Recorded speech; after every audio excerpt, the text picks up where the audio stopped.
morning, or good evening, or good tomorrow if you're in Australia and Korea and Eastern Asia of sorts.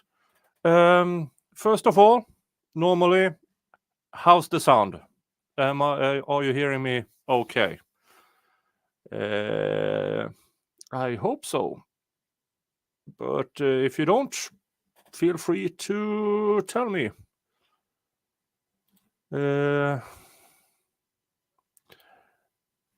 David Nelson, hello, and MLS Law Show. Yeah, okay, and sound is great. Sound is good. Sound is great. Sound is really good. Okay. Didi, god aften. God aften, Didi. Jody is here. GD, good to see you as always. And I see Troy, I see Fiery Red Podcast, I see Sarah P, T-Ree, Tweety US News is around, Kayla Oldenkamp is around, I think. I have... If my... I'm looking here and seeing that my Wi-Fi is not exactly up to speed, so...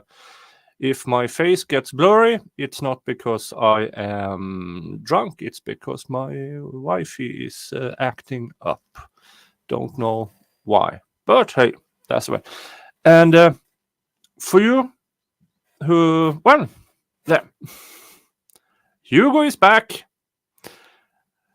Back from the... He was very sad for over a week, so I have been treating him with showers to rinse off. I suspect that he got an excessive amount of fertilizer. So I rinsed it off and rinsed him off, rinsed the soil off, and Wi-Fi or Wi-Fi?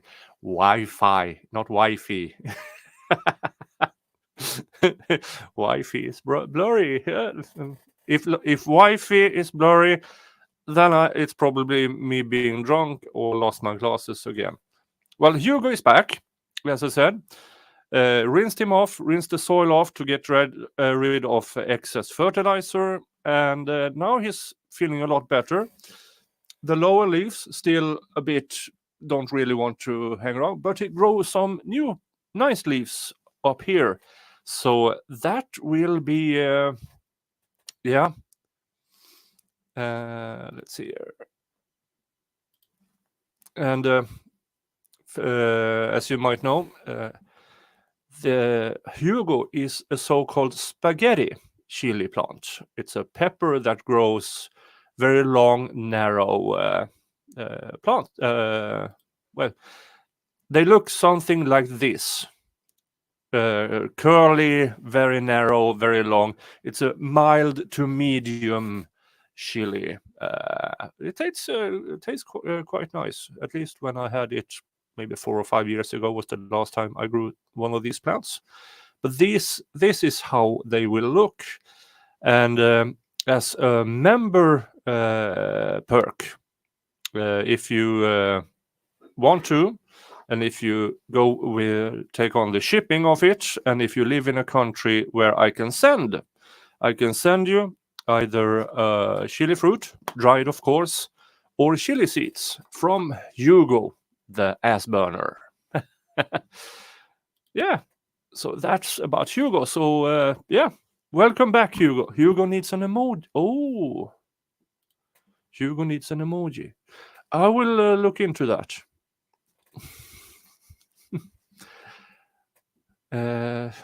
Yeah.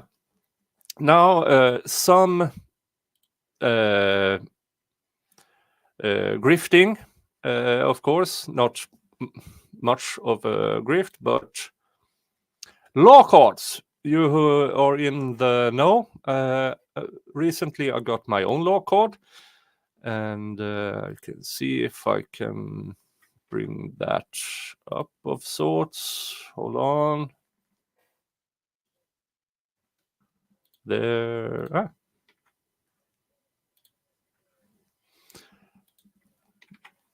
Let's see if I can bring that up.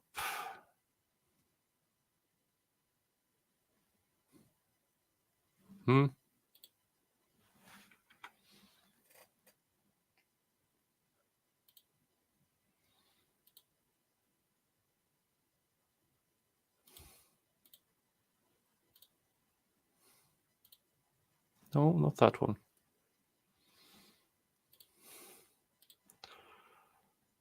Slides.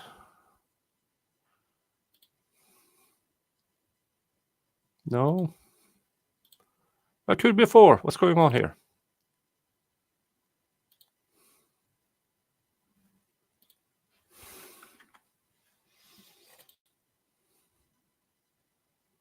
Why can't I show?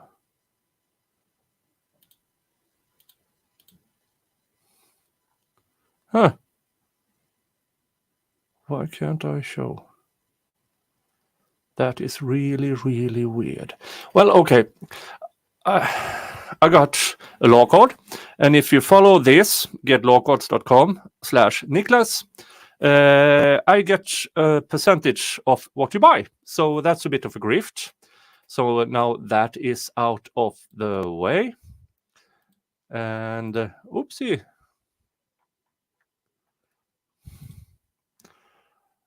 Oh, I will save that. I have a few questions from members. Well, I know David from Michigan Law Show is also a member, but he's also a member.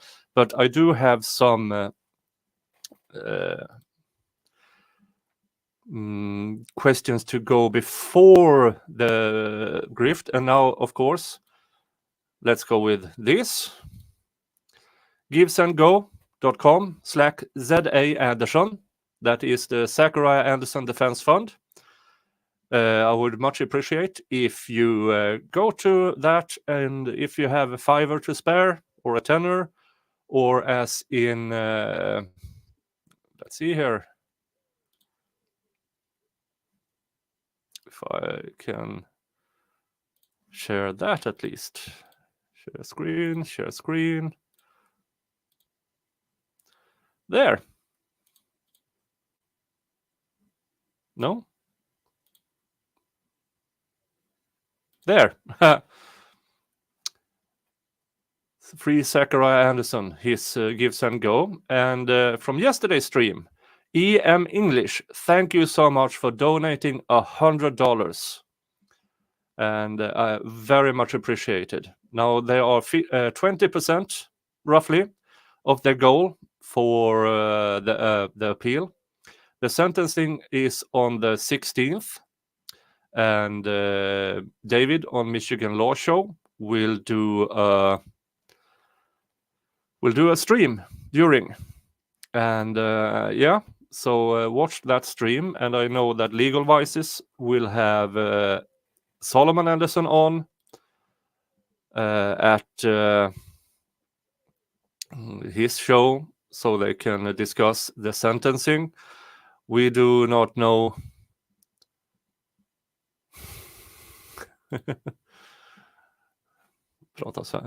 Mats, David is married to a Swedish girl.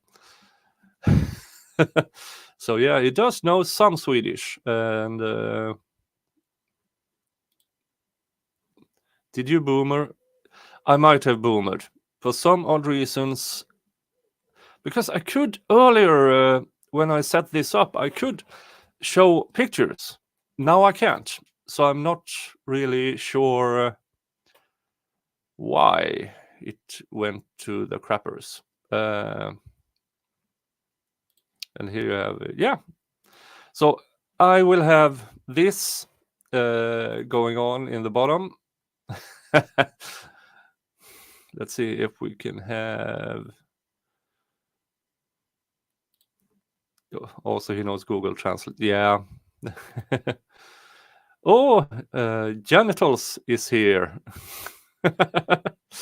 That's the one of the best, if not the best, name to have. And I also see that Mo in the deep end is here as well. Now, you can ask me questions in the chat, but I will go through a few of the questions that was asked beforehand by the members, because they are members. They do need some perks. And yeah, so, and you do know that, yeah, these are the same people who named Hugo the Ass-Burner. So yeah, we will see what kind of questions they have for me. But first, let's do a swoop. I keep forgetting that, so please remind me in the chat that between questions I do a swoopy thing, and that would make it somehow easier for me for tomorrow when this stream goes on to replay. Well, the stream goes on replay directly after, but I learned that the chat doesn't show immediately, and that is because YouTube has to go through the entire stream, checking for violations of sorts before they approve it, and then they start showing the chat again on the for the replay crew. So that could, for yesterday's stream, it took, I believe, maybe 12 hours before the replay crew could watch the replay with looking at the chat as well.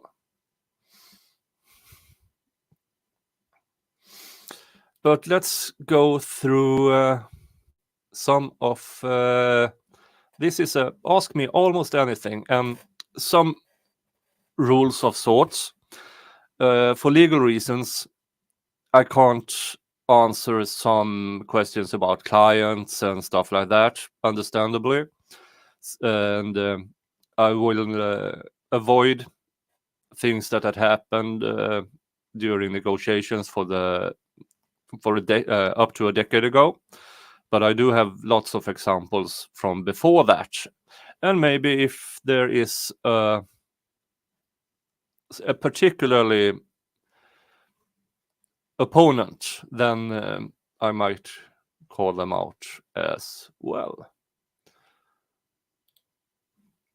Valhalla waits, you're glowing again. Okay. I think Valhalla glows all the time.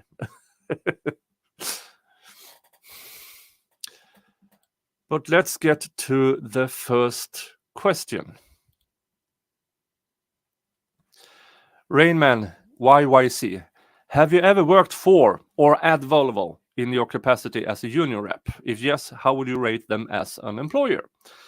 Well, the answer to that is no, I have never worked for Volvo. That is a separate union area called metal workers. And even though I've been a metal worker, I have not been represented or a representative of the metal workers union. So no, but I do know some stuff about Volvo, how they are proceeding as a company of sorts.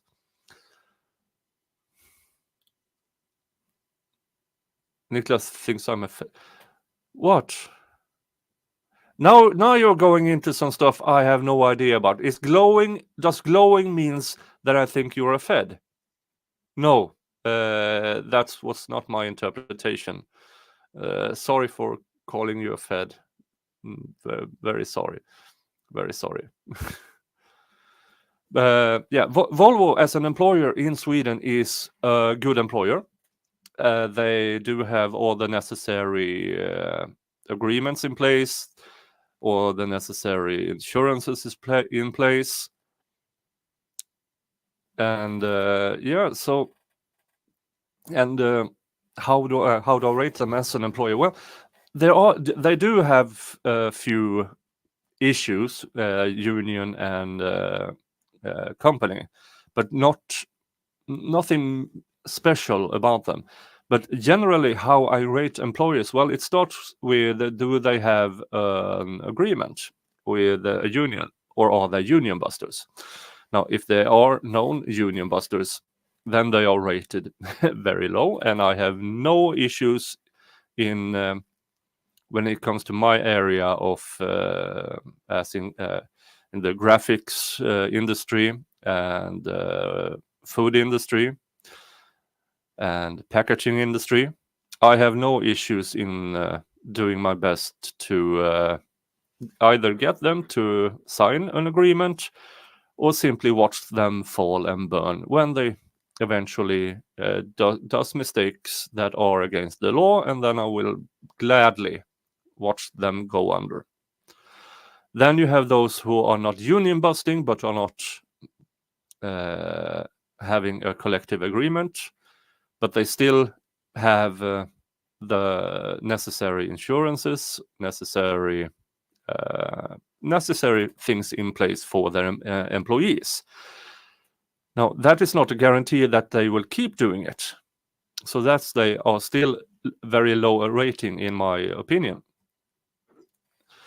Normally, we see those companies, they do good by their employees for a good number of years, but sooner or later they will have a slump, and all of a sudden they start kicking people out on a day's notice because there is not a collective agreement in place, so they think they can do that.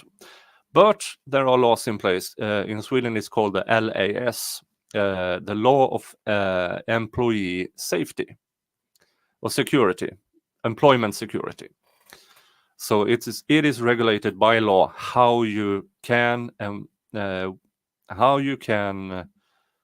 hire and fire. So that's the thing about that. Hubby used to work for Volvo Aerospace when he lived there. Oh, nice. As far as I know, Volvo Aerospace is a really good company union-wise.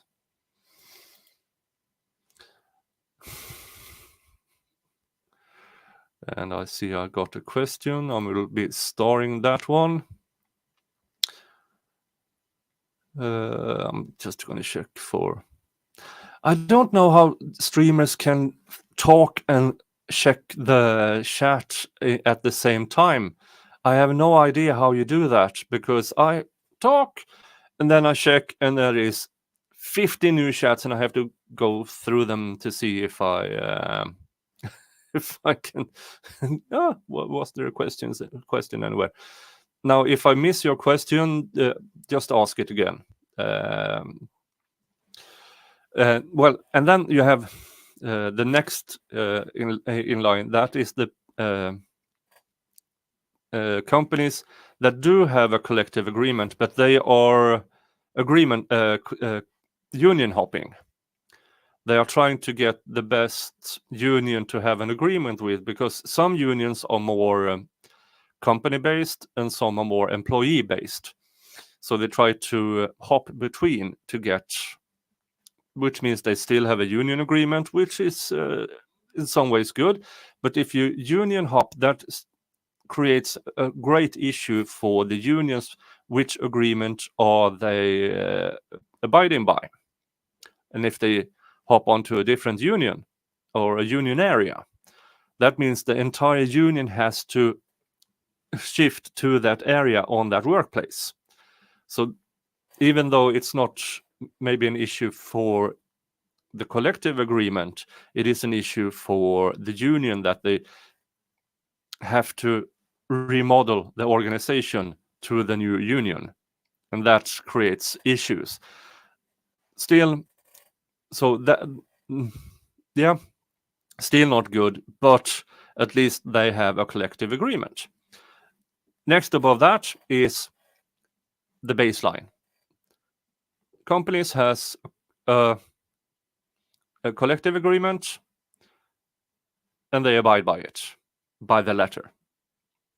That means they follow the central agreement, but they don't have any local agreement for that workplace.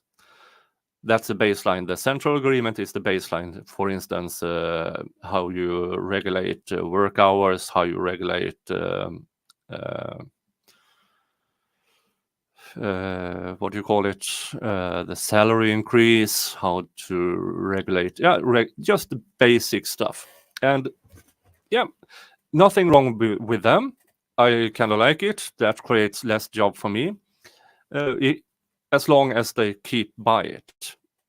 Then you go to companies that go a bit up and beyond. Those companies that believe I need to treat my employees better so they don't change workplace. And those are the ones that I am mostly involved with when it comes to negotiations, because most small workplaces does not have a local union, and that is where I come in. I come in, I negotiate, we zip through everything, we come to an agreement, we sign. Everything is done in most of the times in less than a week. So yeah, and that is they maybe want we want to give our employees an extra benefit. Now, for you Americans, that might sound, what? Extra benefits above what is legally what they have to do? Yeah, we do have quite many of these companies who actually want to treat their employees good, so they stay with the company. And yeah, so that, and then you have the top level, and those are the German-based companies, because Germany has in some way much better much better ways to negotiate terms. And that is because in Sweden we have a government unemployment plan. If you get sacked, you have a government unemployment plan that automatically is set in place. That also means that the employers does not really need to go up and beyond that. For instance, if you have been an employee for say 5 years, then you have and the company sacks you, you should or by other means, say the company needs to downsize or something like that, then you have to have a 3-month period. The employee needs a 3-month heads up, so to speak. So he keeps being employed for 3 months, and then he's off and around. In Germany, everything is, or more or less, and everything is on the employer to make sure that the employee is made whole. For instance, a big packaging factory closed down outside of Berlin. This is over a decade ago, so I can talk about it. And it took almost a full year for the negotiations to come to agreement. And it paid out, I believe, close to, in American currency, over $150,000 per employee. And then they were salaried all that time during the negotiations, and then they more or less got 3 years worth of salary on top of that. So that was an interesting negotiations. And in Swedish terms, also a company whose name I will not say, that was my biggest negotiations, where we ended up in for 156 employees, we negotiated a grand total with bonuses and stuff like that, around $20 million in payouts, both in form of monetary and being trained in new areas of the work field. For instance, we got them to pay for forklift certifications, stuff like that. Maybe if they had they wanted to have a lorry driver's license, lorry with to be able to become a lorry driver or a commercial bus driver, stuff like that. So the employer paid for all that on top of the monetary. So those are the highest rates. I hope that answered your question. How have I ever worked for or at Volvo? No, but I do know about them. How would you rate them as an employer? They are good. And then I gave you my rating about how I rate different companies, and it is solely by how they treat their employees. And that is based on what they have, what their collective agreement is signed or not.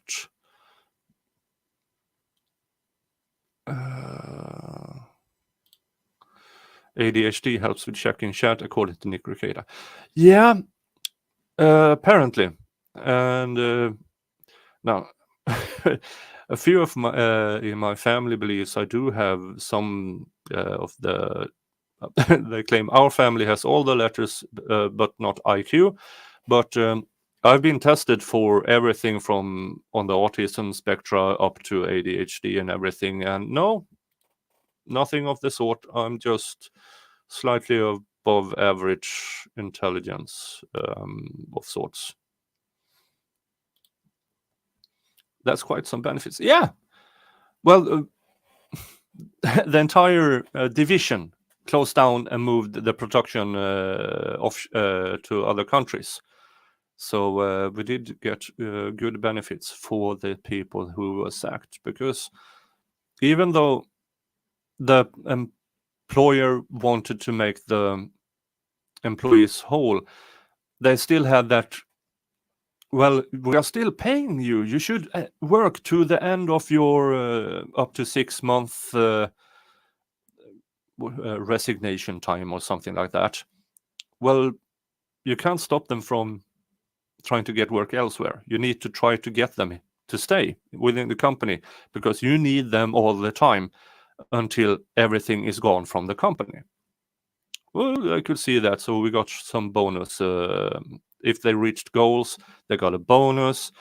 And if they reached the goal for the entirety of the negotiation time and until the division actually closed down, if they stayed to the very end, they got the totally of the severance package. Now, people disappeared anyway, because that's just the way it is. But that package made more people stay the entirety of the time than normally. Now I saw another question come in. That's a good question. Oh, but okay. Swoosh. Yeah. Then next question comes from Nicola Maxwell. If you could live anywhere else in the world, where would it be and why? Oh,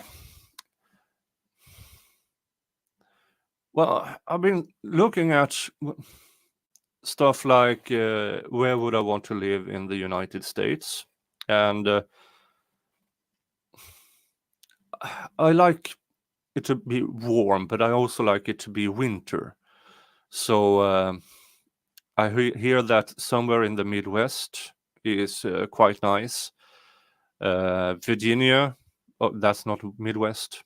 Whatever. Michigan, it's a bit too cold, but they do have good union laws there, I believe, and stuff like that. I'm also looking at Canada, but I do believe I will be at least half the year I want to stay in Sweden, because Sweden, spring, summer, fall is amazing. It's amazing. Let's see. Wendy H, please live by me. We have all these. Where's Minnesota has a lot of Swedes, but also Norwegians. Oh, I knew there was something wrong with Minnesota.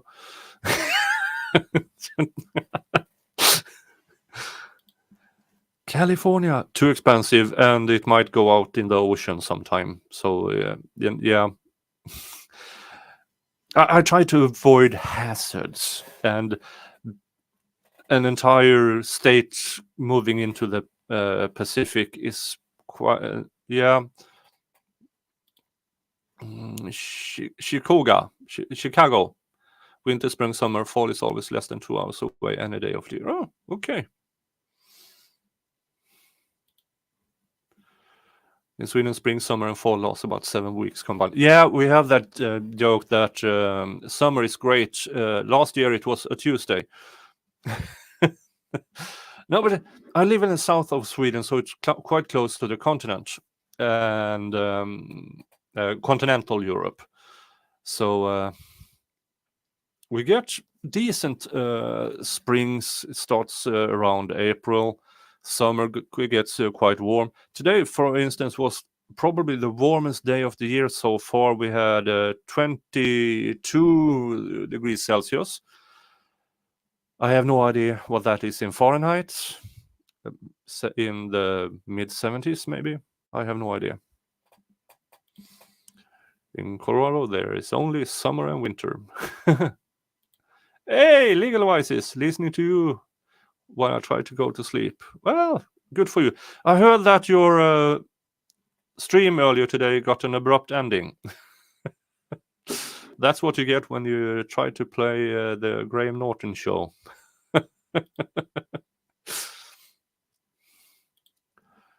Therapy in Southeast Texas with 2 seasons. Cool and hotter than the surface of the sun. Yeah. When was it? 94, 96. I went to Houston in April. That was interesting because for a Swede, that was hot. That was really, really warm. But for Texans, what's going on? This is normal. Okay, so we made the right decision to go there in April and not in June, I believe. I have to go back to Texas. I've been to Dallas, Houston.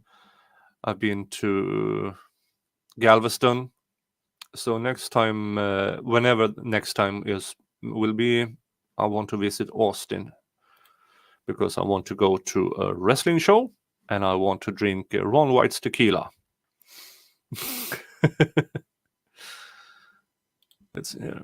Seasons are great here in New England, the east coast of US. There's nothing like the colors of the trees in autumn. Yeah. Okay, here we have 22 Celsius is 71.6 Fahrenheit. Okay, thank you. Yeah. Okay. Yeah, so it's warmest so far, but there is a heat wave coming in, so it might be even Northeast Texas tornadoes year round. Yeah, that's why we'll go there in the spring. Less tornadoes. There's a Scandinavian festival the first weekend in September in the US. Oh, really? Interesting. But first weekend in September, I will be at the family cottage up north. So yeah, so from mid-August, my vacation starts, and I will be going up to the summer cottage and then go around visiting friends and family and visiting graves. Sadly, yeah. So I will be preoccupied in September. I might do a stream of sorts or something like that because it is between 6 and 10 hours drive up to the cottage. So I might do a stream of sorts when I go up there. Houston in June might kill you. Yeah, probably. Bring your bulletproof everything in Chicago. Yeah. Interestingly enough, the most, according to statistics, and statistics never lie, the most criminally infested places in Sweden are still lower in criminal than the calmest parts of Chicago. Fun fact with Nick Starow. Okay. Next question. From my Norwegian fire-farting dragon. Let's see here. Apostate Amanda. I just want to know what hair products you use to get your hair to have that perfectly beautiful sheen. Okay. Yeah. So I picked what I use. Now, I have a lot of hair, so I use a big, and it's the normal stuff that guys have. This is not product placement. This is what I actually use. It's normal shampoo, but I do believe the things I do matters more than the products I use, because when rinse the hair, apply shampoo, then I have what you call a detangler. So after I shampooed the entirety of this hair, I detangle it. So I spread every bit of shampoo evenly, and so that's one of the things I do. Wash it all out excessively, really rinse it all out. Then I apply conditioner, and I have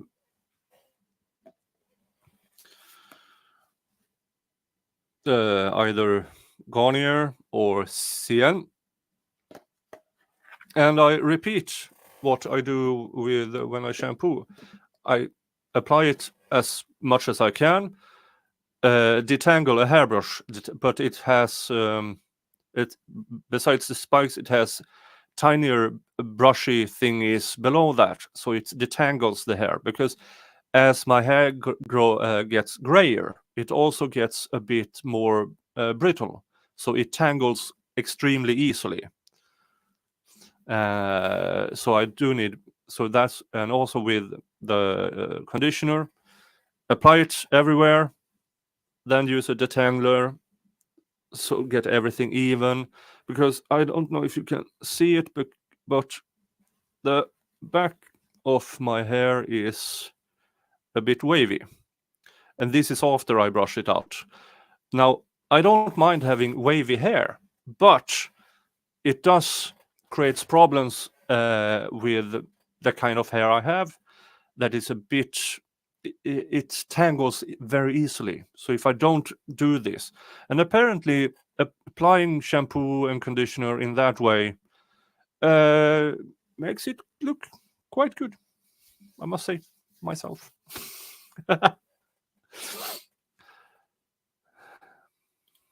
Just dread it, bro. It is. No. No. Because I have too little on top for a good dread. I can use that as an excuse. So it would just look like I have an extremely wide, what do you call it? No dreads, bro. No, I won't be having dreads anytime soon. Oh. See, GD, my hair is as long as yours, Nick, but mine is still gray and baby fine. Awful tangles in the morning. Yeah. And my hair is not fine hair by that, but it does create a lot of problems if I don't detangle it when I do. And then I do that procedure twice a week only. I don't know why, actually. Why I only do it twice a week. I might have read it that don't overdo it. See, one blast now. I have wavy, ridiculous thick hair, and I was given the tangle brush like you're talking about. It lasted through brushings and it broke. Maybe I can. No, I can't fetch it, because when you use a detangler, hair gets stuck in it, so it's I don't want to show it because it's not looking that good. I use a winter steel. I use a leave-in conditioner every time after washing, and I recommend a purple shampoo every 2 to 4 weeks to keep the white silver nice. Well, my stuff is working for me, but I'm open to suggestions. What's a purple shampoo? I have no idea. When it comes to shampoo and conditioner, I use big bottles of Head and Shoulders, and then these things are often on sale, and so I can buy like 5-10 of them at the same time. Nanya Bitness, very long blonde grey hair and thicker than shite falls out by the tons. Where they found is hilarious. Yeah, hair does show up everywhere. Okay, so that's my hair routine. Shampoo, detangler to get it evenly distributed and remove the tangles. Wash it all out excessively. Apply conditioner. Use the detangler again to get it everywhere, and then rinse it all out excessively. And then, of course, hair in a turban stuff, the towel turban. And when it's still damp, off with the turban and the detangler again. Okay. Next question. Chandler Emerton, have you eaten the Hawaiian banana pizza? How was it? Well, let's see if I can. For you who doesn't know what Hawaiian...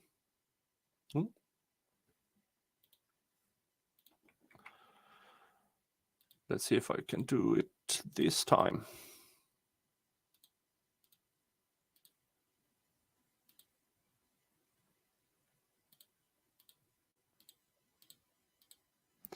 Why can't I show pictures all of a sudden?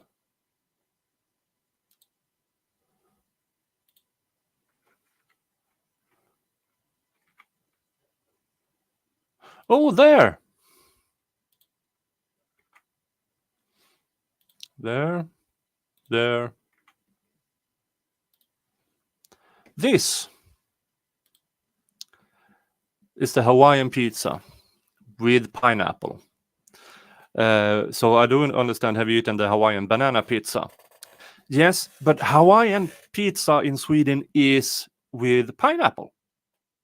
Pineapple, ham, normal, it's more or less, I don't know the name for it, but it is pizza, tomato sauce, ham, cheese, and pineapple. So that's one version.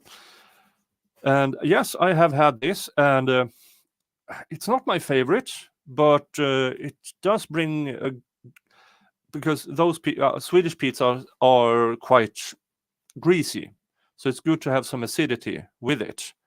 So yeah, so sometimes if it's around, or sometimes if we are having a pizza party, we order a bunch of different kinds of pizzas. One of them is usually this, and yeah, I have a slice or two. So yeah, but let's see if I can go to. This is the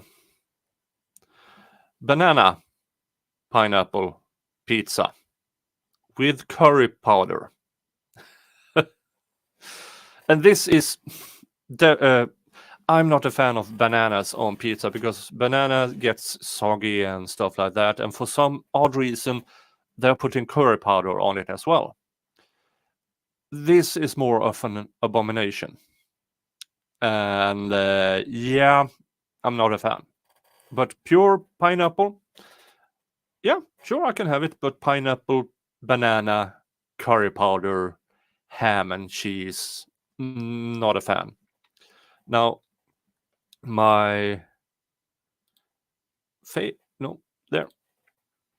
This is my hangover favorite. It looks like it's already been processed, but this is a kebab pizza with fries on it. When you're hungover, this is perfect. This is absolutely perfect. with garlic or hot sauce on, and if I order one with what what is that abomination? This is hangover food. It's a kebab pizza with fries and garlic sauce, and then I add hot sauce on top of it. It is amazing.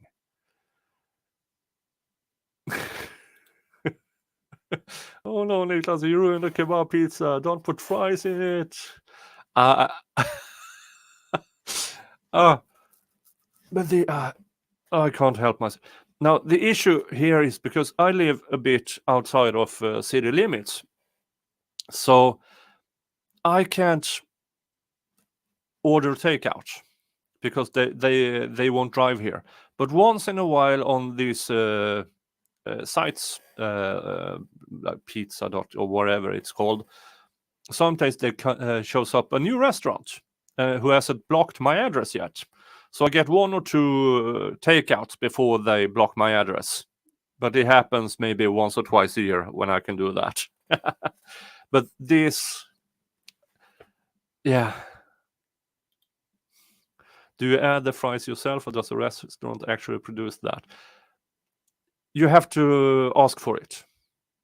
I order a kebab pizza and fries, and then I tell them, put the fries on top of the pizza. And then they curse at me for a while, but I don't care. This is the best hangover food ever. Meaty, it's salty, it's greasy, and it has fries, and it has hot sauce, and it has garlic sauce.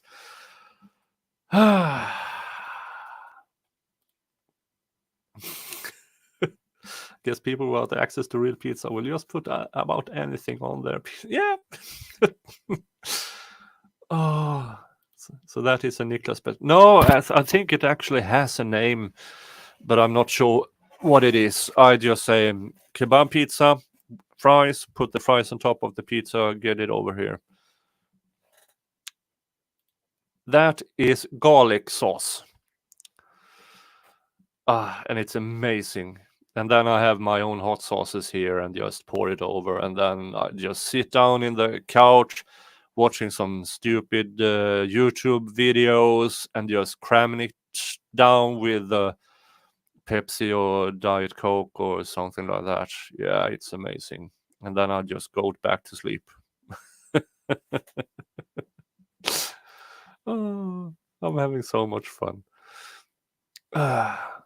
So yeah, I've eaten the Hawaiian banana pizza. I'm not a fan. If I have a pure Hawaiian pineapple pizza, I can do it.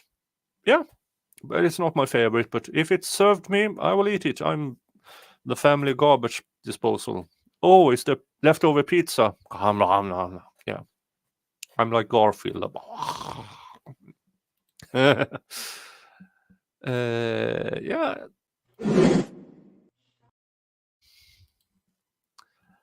Let's see. Next question from Lynn Dalton. Did you do a kitchen renovation? It's on the way. Well, the entirety of the downstairs is under renovation. I do think I have a video on it. I will check. It's been a while. Oh, not the live one. It's been a while since I did that walkthrough. I will see if I can find the damn.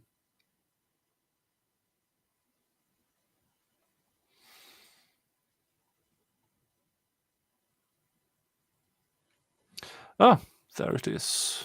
Let's see.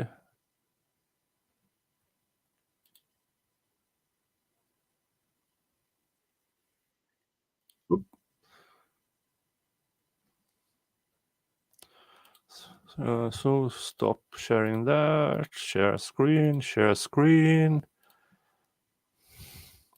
There it is.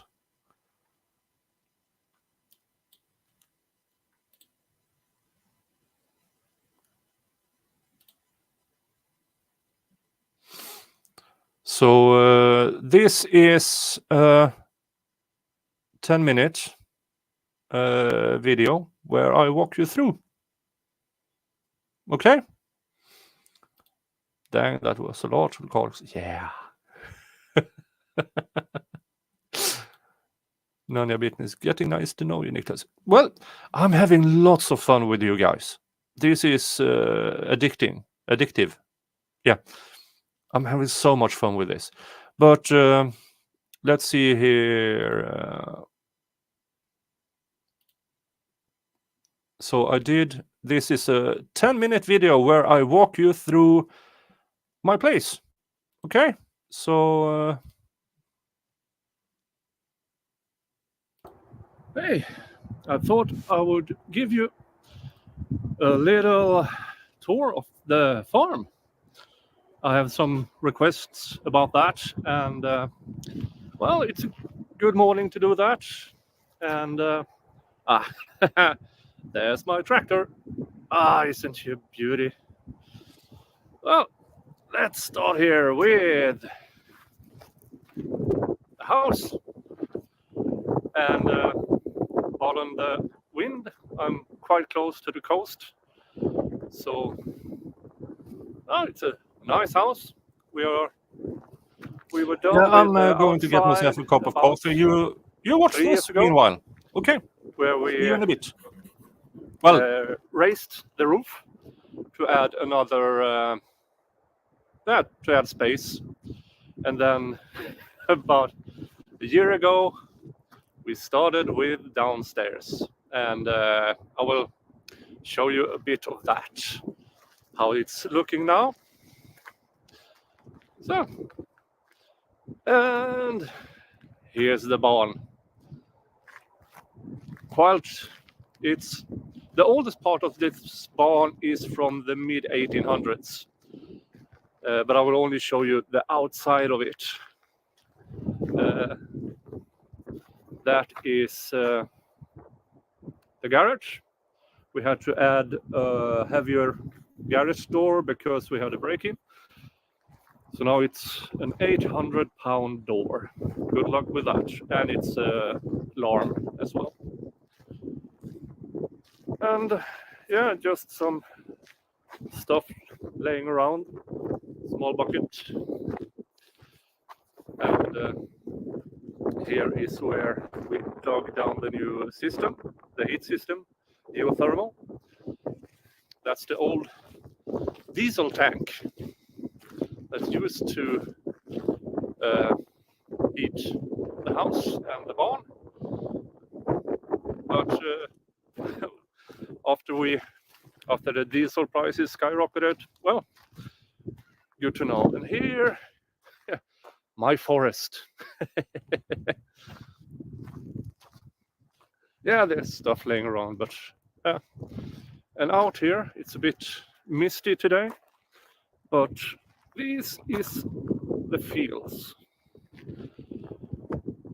as far as I can see. No, it's not, but as far as I can see in the fog at least. And of course, my car collection, spare parts, you know.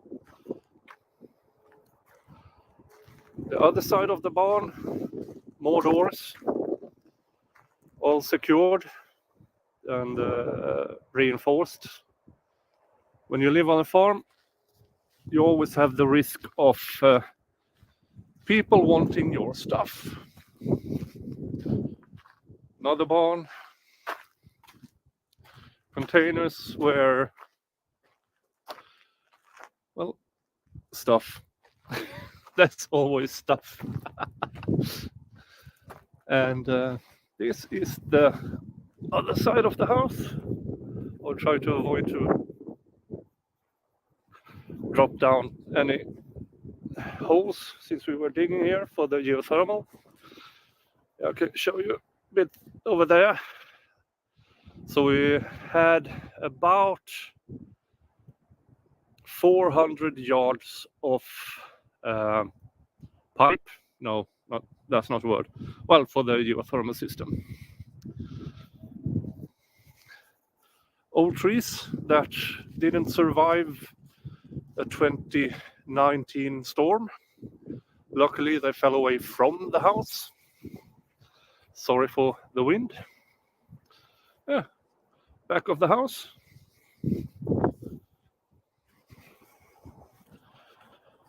If the wind is too noisy, I will try to narrate this at the noisiest parts.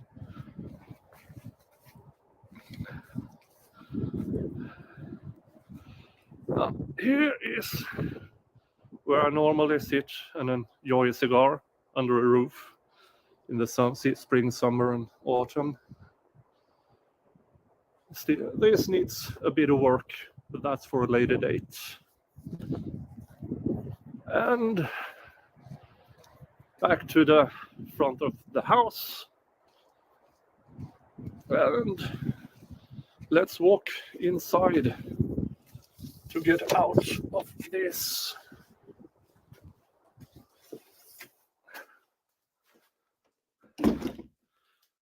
Hey, there's Jingles. Say hi, Jingles.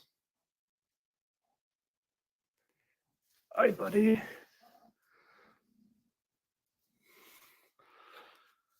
Well, not much light here at the moment. Well, you can see. This is where the kitchen, the new kitchen will be. We just got the plans. And let's start over here. This will be bedroom with access outside.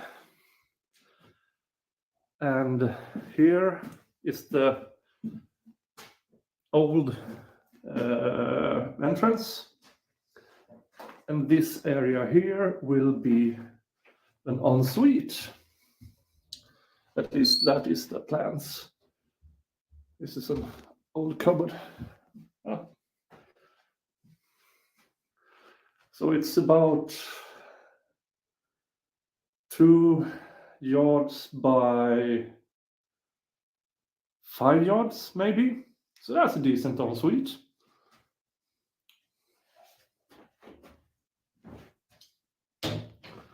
Let's get back out here. Old couch. This will be, let me just get a bit better. This, that opening will be a door. And this over here will be a living space. And it's decent. And as I said, this, which is now the entrance and stuff laying around, will be the new kitchen. Let's see if I can find the plans.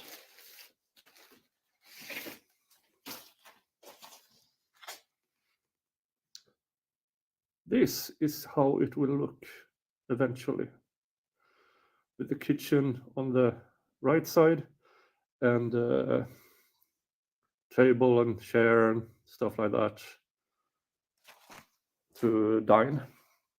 Now here's the work area where we do everything. This will be converted into 2 rooms, this area. And to get 2 extra bedrooms. Plan is to possibly rent this out. And this will be a new bathroom. Not decided yet if we're going to have a shower or a bathtub. I'm for bathtub, but apparently shower is better. Less expensive or something like that. And more people seem to like shower more than bathtub, which, well, everyone to themselves. And here is the entrance to the back door. Let's see if I can get some light here. Sorry.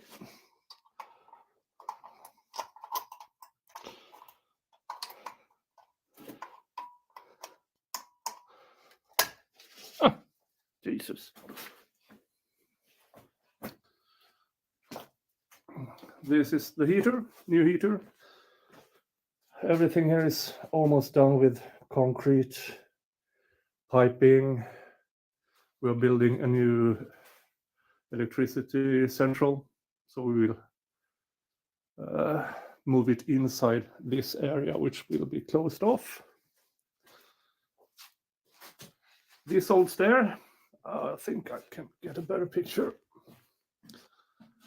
This old stair will be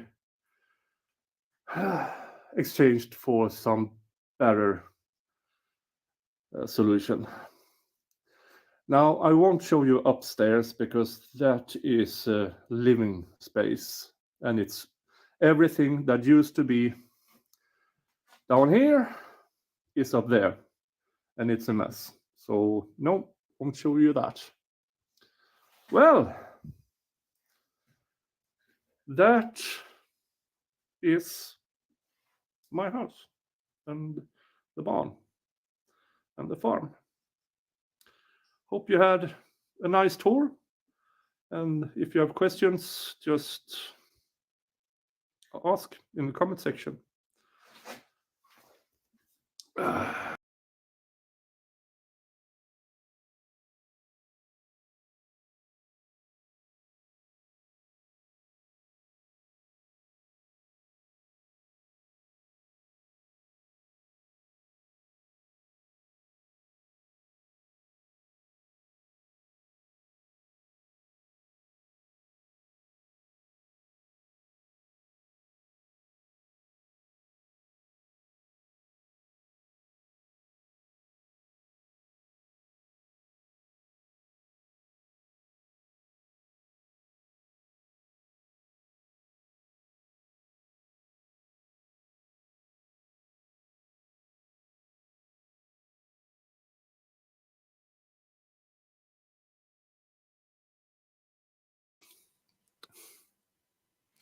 Damn, muted.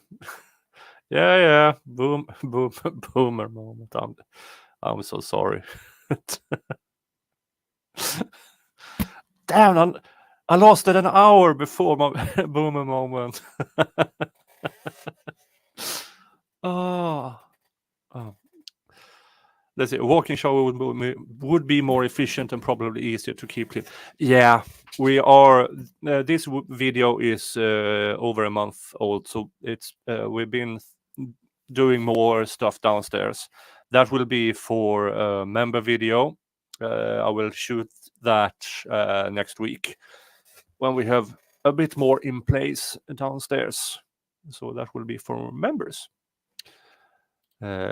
Winding stairs, at least curved stairs. Yeah, and then radiant floor heating. Yeah, but it's still a cost to put in those, and yeah,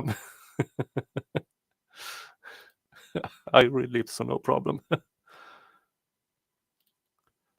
What is the one room with the door?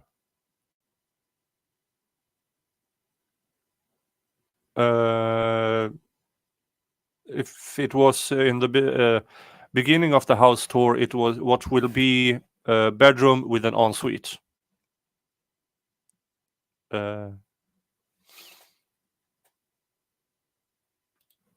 can't with the mustache. Okay. Well,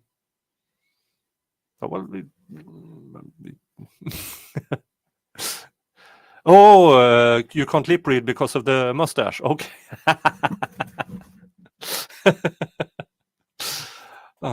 Well, so that was about the renovations. So, and Wendy H, do you recommend an American to come to Sweden to live? Are Americans welcome there? Which cities do you recommend? Well, Sweden is quite we do accept a lot of people, and we do have a decent population of Americans already in Sweden. About maybe between 5 and 10,000 Americans living permanently in Sweden. And so yeah, you're most welcome to join Sweden. You do, I believe, the most issues you have with moving from US to Sweden is the visa part, I think. I'm not exactly sure how the visa stuff.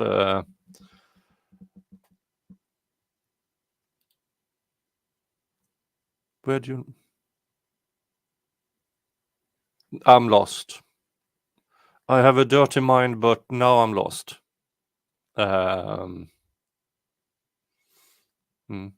Yeah, and there's a lot of Swedes in America, a lot in Minnesota. Yeah, we had the big Swedish migration in between, because we had a famine in Sweden between 1880 and 1910, somewhere around there, where 20% of the Swedish population migrated, mostly to the United States.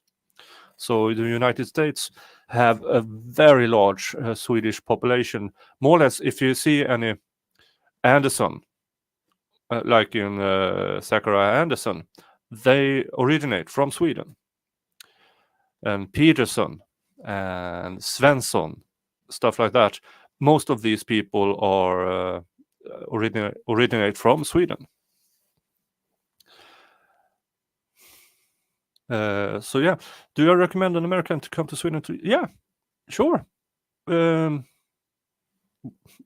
I see no issues because we do have an Americanized society. We have most of the Hollywood films, the TV shows. We have the sports bars and stuff like that. We don't have your watery beer, though. Well, we do have a few of your watery beers, so maybe you have to get used to. Let's see here. Okay. Irish descent. Karlsson and Rydberg are old names in my family. Yeah, both Karlsson and Rydberg are Swedish names. And if you're Irish descent, well, then you have Scandinavian DNA. Hi. Yeah. Berglund, also a Swedish name. Yeah, great-grandfather immigrated from Sweden in 1883. Nelson. We spell it Nilsson, but we have Nelson is the Danish spelling, but Nilsson is the Swedish spelling. We don't talk about Bud Light over here. No. Well, I'm not only talking about Bud stuff like that. You have a lot of watery beers. That's just it. But then again, I understand why. I started to understand why when I visited, as I said, I visited Texas. When it's that warm outside, you don't really drink porter or Guinness or heavy EPAs. You want something to be easy to drink.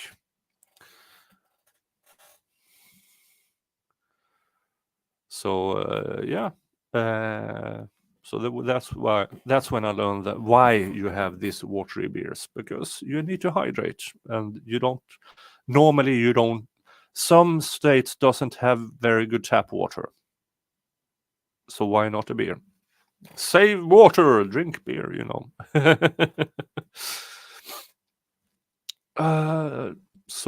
Yeah, do I recommend American to come to Sweden to live? Absolutely. Universal health care, good unions, good workplaces, decent healthcare. Yeah. Why not? So that's that. Swoop. Next, Fiery Red Podcast. Are you a fan of Sabaton? What do you think of them? If so, what are your favorite songs of theirs? Sabaton is a good band. I don't know many songs of them by heart, but I do. If they pop up on my YouTube stream, I'll watch them. And there is one song that is so funny. It's Swedish Pagans. That is a real fun song because it's easy to sing along with. Very, very easy to sing along with. I liked their Christmas truce song. That was amazing. But what I most like about Sabaton is that they are surprisingly historically correct in their approach. But they do have help with historians, and I do believe they have a Sabaton history channel as well.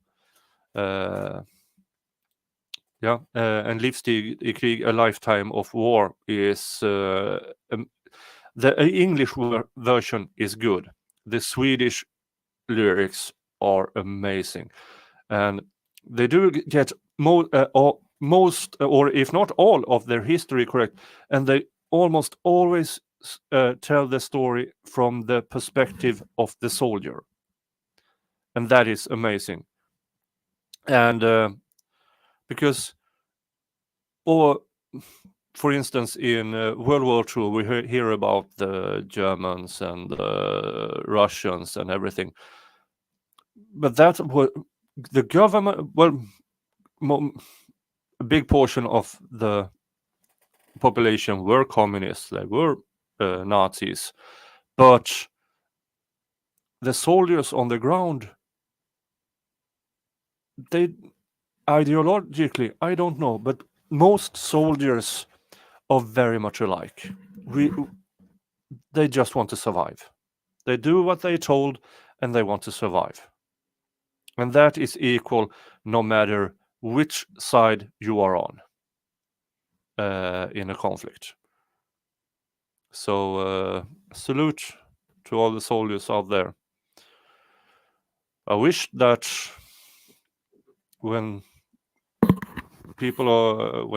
politicians are waging war, you first. You go out there, like in the 17 and 1800s. Be the one that leads the charge. Not like Putin now, who hides in a bunker in the Ural Mountains. Biden, Biden is already in a fog, or whatever country leader there is. If you want to wage war, you lead the charge, motherfucker. So yeah, I can't say that Sabaton is my favorite band, but I do listen to them. If I can give you a recommendation of a band, I will create a banner for it. A band that I would like you to check out, actually.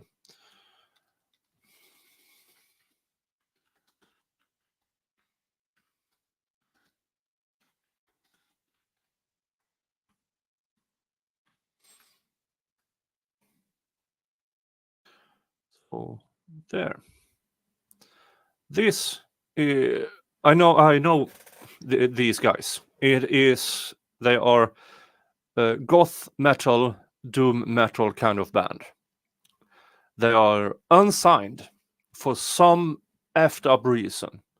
They have been going on for 30 years now as a band, and every time they play live, they play the living crap out of the headlines.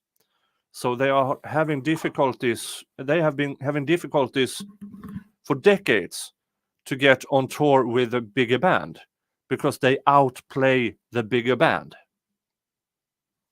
So yeah, So if you like that kind of music, or if you want to support a band who is still struggling after 30 years, check out Ashes and Rain. And the song In Vain is a good song to start with. And then they have, on YouTube, they might have some 20 odd songs out.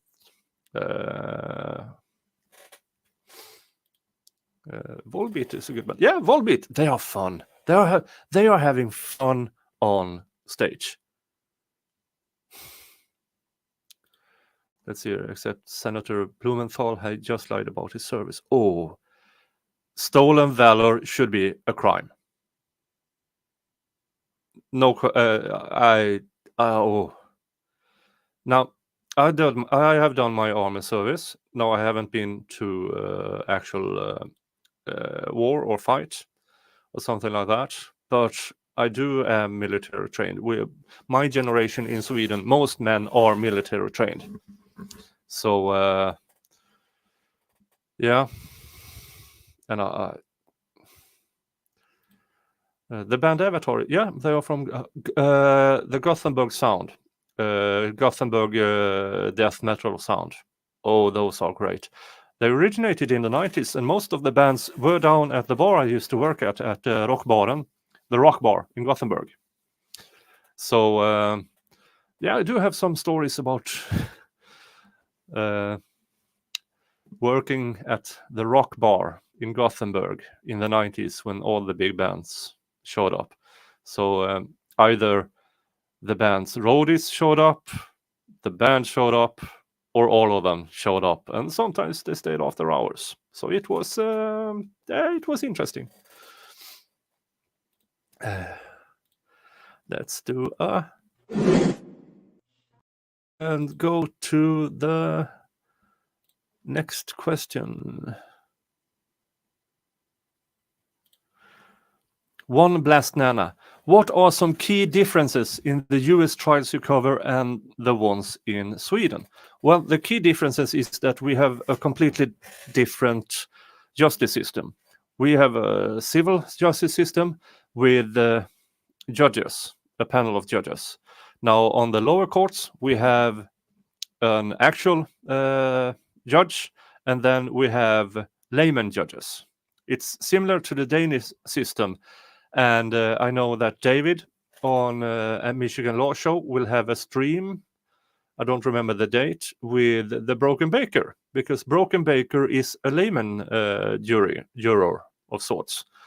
So they will discuss the differences between the US justice system and the Danish justice system. So we'll refer you to that one to pick out more of the details.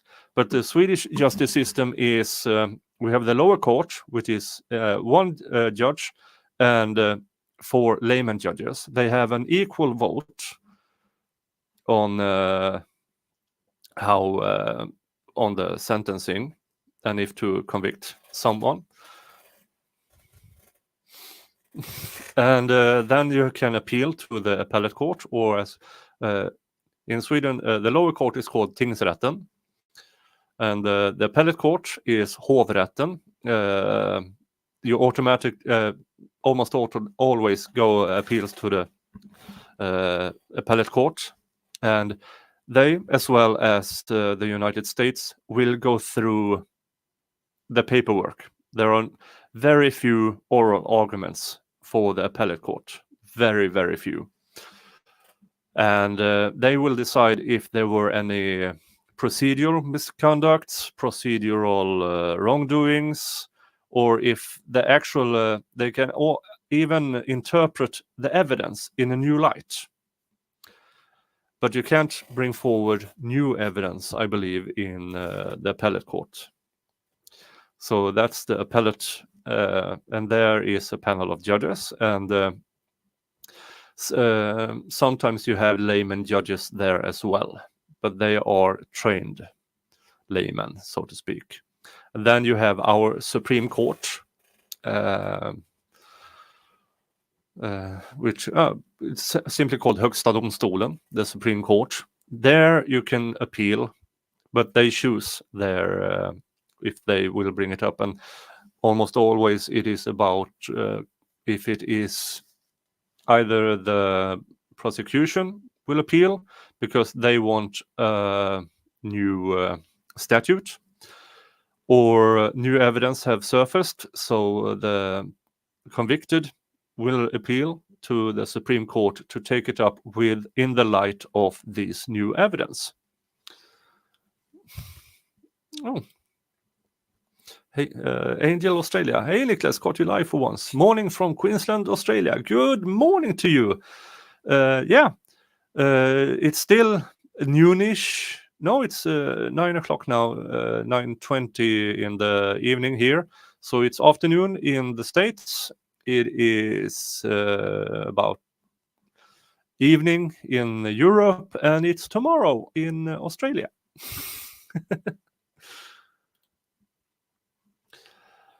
Now then, apart from, and then Supreme Court, I explained that. Then we have our specialty courts.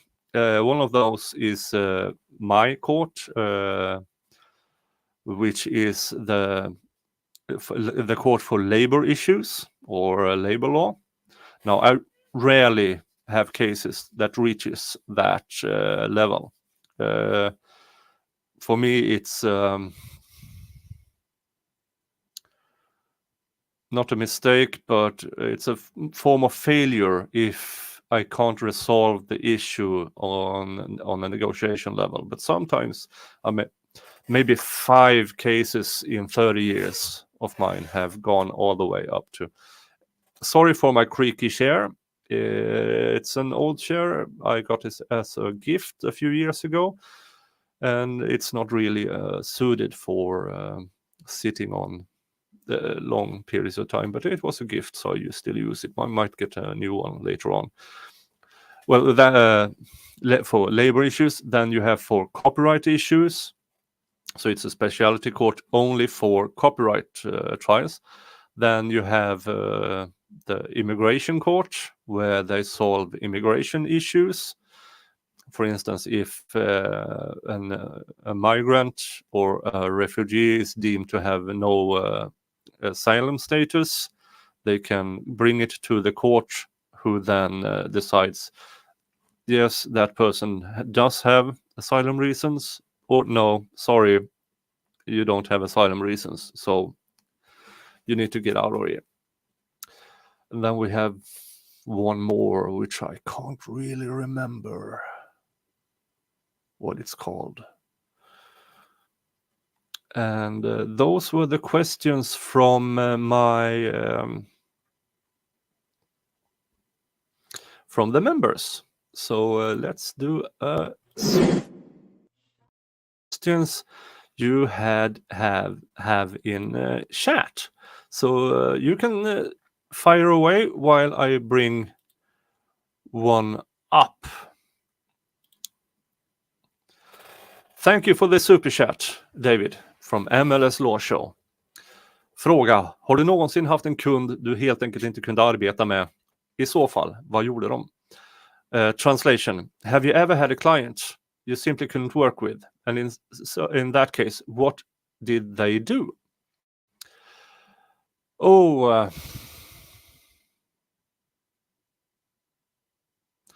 Those are very, very few that I simply couldn't work with. And the cases I can think of, generally speaking, because I can't go into specifics, or if it's a drug-related offense. Because if it is alcohol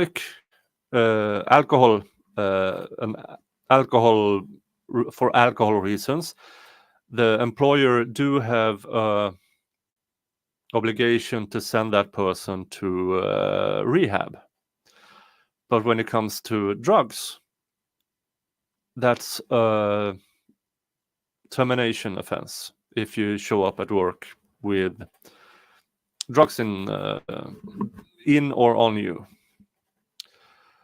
So those cases are extremely difficult both with the alcoholics and with people who use drugs, because if they are proven to have drugs in the system, there's not much I can do. I will still try. There's not much I can do. But with alcoholics, sometimes they just don't want to be sober. And they don't want to go to rehab, which limits the way I can do. So I will sit down with them and I will explain I will explain this is what's going to happen, and sometimes they're just boneheaded.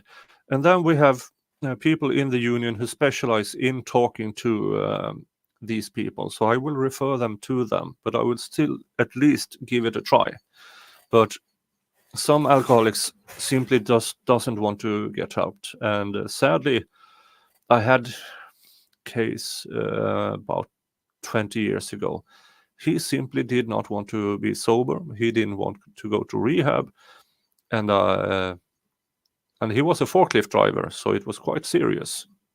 So, and he actually made a temporary worker, because he was caught twice. So they installed a breathalyzer in the forklift, and then it showed that he got his co-workers or the temps to blow in the breathalyzer for him. And so eventually, he was fired because he simply didn't want to become sober. And when he got fired, he went downhill extremely fast. And he was gone within a couple of years.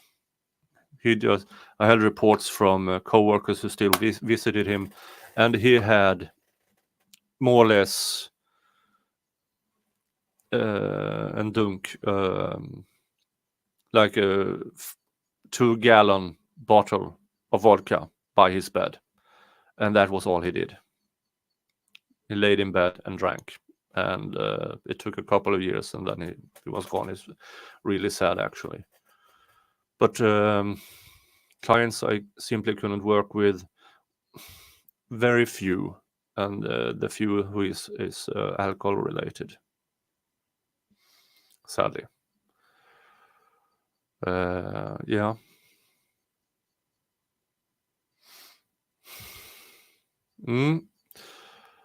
Let's do a chat again, David. And Juni B. Jones, have you ever visited the Ice Hotel? No, I haven't. It's on my bucket list. I've been up there, but that was many years ago. But I didn't get the chance to.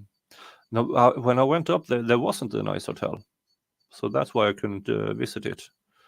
So it wasn't I believe they started with the Ice Hotel in the late 80s, the first so-called Ice Hotel. But I went up there in the mid 80s, and then there wasn't an Ice Hotel. So yeah, but it is on my bucket list. I saw a video from one of these traveling YouTubers who went up there and stayed at the hotel, and it's about $700 a night. So yeah, but it's on my bucket list.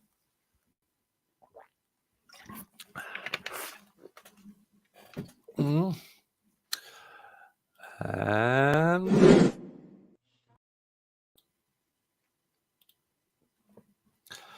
Valhalla awaits. Niklas, is it Sweden that arms their population? You guys have mandatory military service too, correct? I suspect the population has much less combat-related PTSD because of it. Well, my generation, it was mandatory to go in to be evaluated. And then they picked out roughly, of those who went in to be evaluated, all 18-year-old, 17 or 18-year-olds got evaluated, and then they picked out around 50 to 60% who had to do the mandatory military service, which it was the cannon fodder people, excuse the term, 6 months of training, then 10 months, 12 months, or 16 months of mandatory military service. I was in the artillery. I did 10 months, and since then I still have some. We don't get to bring the guns home, but I have I do have a military placement in case of war, so I still have that.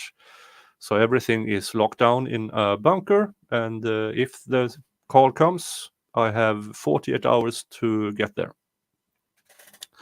Then we have in Sweden also our voluntary military, so to speak, hemvärnet,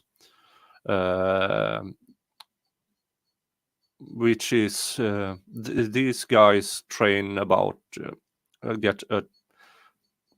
more or less. These are people who have done their obligatory military service and then chose to be in the volunteer military of sorts, and they do get to, some of them at least, most of them get to keep their weapons at home in a safe box and a safe, because they are more or less our first responders, except the elite military. They will be called in the voluntary militaries of sorts. So all in all, and then we had a gap for about 15 years when Sweden tried to have a professional army. That didn't go well because the government decided, we want a professional army, but we don't want to pay them very much, and no benefits. No benefits. Not like you can go to university meanwhile or something like that. So bad pay, almost no benefits. So that went down the crapper. So now we have gone back to a mandatory military service, but now I think only like 20% of the evaluations will get a military training. But in numbers, I believe we have, our army is roughly maybe 100,000 people. The voluntaries are around that number as well, but then we have around 250,000 hunters as well. So we do have a lot of guns hanging around, and apart from that, we have written down in our foundational law that if Sweden were to be attacked and the military is defeated, we are going into guerrilla warfare. And so we have it written in our foundational law that if the government falls and says, lay down your arms, that is our cue to guerrilla warfare. Anything goes. We won't give up. It might take years, it might take decades, but the Swedes won't give up our country, period. So do we allow Swedish? Do we allow women in our military service? Yes, we do.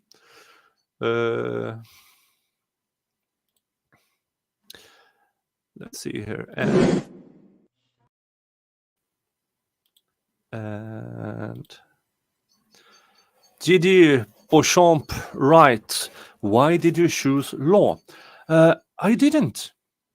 I became a union rep quite early. In in my early 20s, I got voted into the local union, and as it seems, I was quite good at organizing documents in order for the more experienced guys to negotiate from. So the union first trained me as a negotiator, and then the union actually got me the law training, my law education. So I didn't choose law. Law chose me.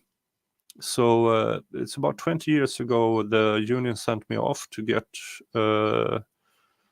training in labor law and contract law and civil law and stuff like that. So yeah, I didn't choose law. Law chose me. It's as easy as that. And yeah, I've been doing it for quite some time. But I do have to, I am a union rep. I do labor law. I have a law degree. But technically, I have to pass the Swedish bar to call myself a lawyer. And that I haven't done. But I do have everything equivalent to what a lawyer is. So it's Sweden is very strict when it comes to certain positions, not positions, like certain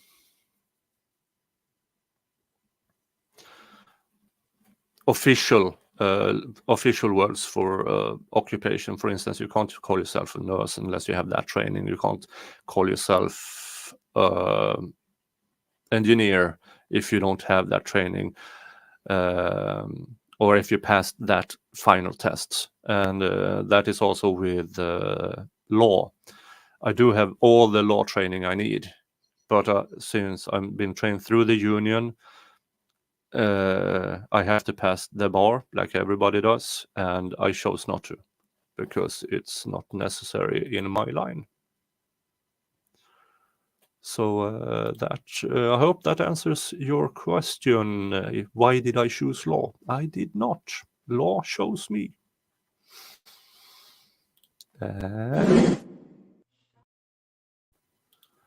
Let's see here.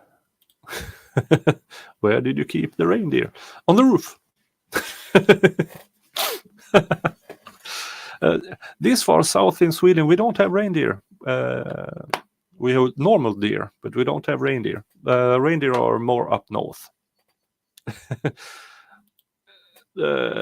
David, MLS Law Show. Question. From what I have learned, passed on my wife's idea that at some point we will be living in Sweden. You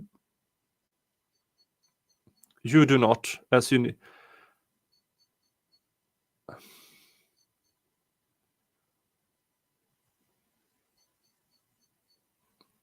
I don't understand. You do not, as you need to be licensed to practice law in Sweden. If you want to practice as a lawyer, you need a Swedish law degree. Now, you can transfer your training to Swedish, and then I believe you have to prove you have an American law license. Then you can apply to do the Swedish, because since we have a different judicial system, you have to pass some tests. I'm not exactly sure how that works, but if you will be moving to Sweden,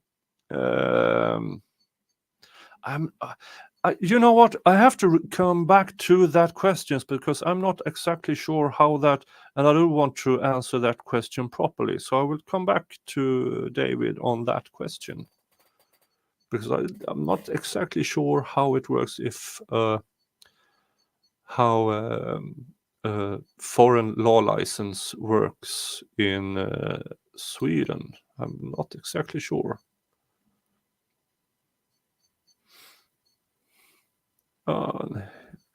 Let's do some miscellaneous questions from now on. Nicola Maxwell. Love you, Niklas. Love you too. Do you believe in haircuts, or like me, do you not cut it as it's a part of your identity? Well, this started... I haven't always had long hair. I had long hair in my teens and 20s. Then for work reasons, I had a normal haircut all the way up to 2019. And then my last haircut was in December of 2019. And then it just grew like a mofo. And so first it went up in the man bun, but then it just kept growing. And since the pandemic hit, my barber went out of business, and I really didn't want to go to anyone else, so I just let it grow. And I haven't had a haircut since. And I might, because my split ends are getting a bit rowdy, so I might just eventually I have to just trim about maybe 2 inches or something like that. But no, I think I'm at the age now where I simply just don't give an F about what people think about my long hair in my profession. And I do believe there's a lot of jealousy as well, because as it seems, because when I was young I had reddish, wavy, unruly hair.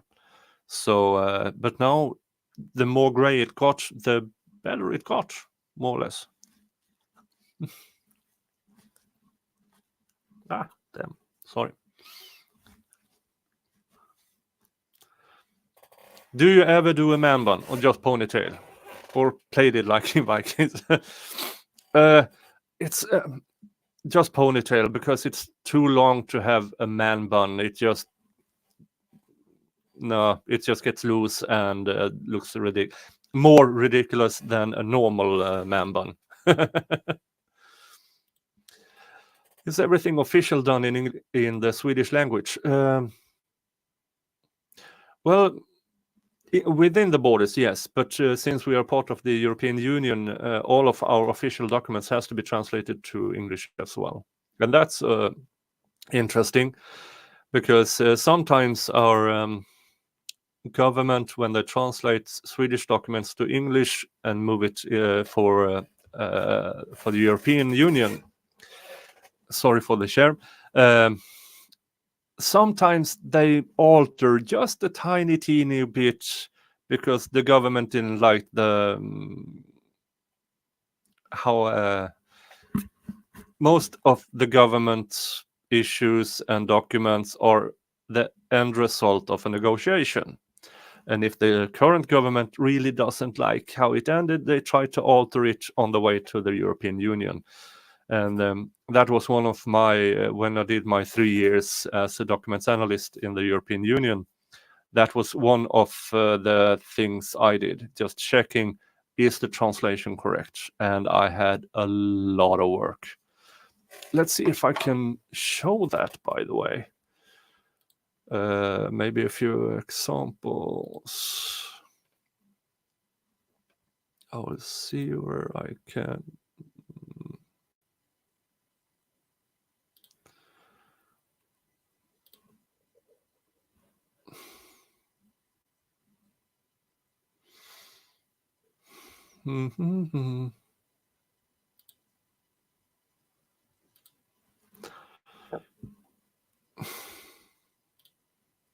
Oops. So this is the part I was a part of a group called The Funnel. We translated and read translations, and we checked documents. And let me direct you to this number. So most of these, during those 3 years, I had 63,821 emails sent to me. Now, most of those are alterations. And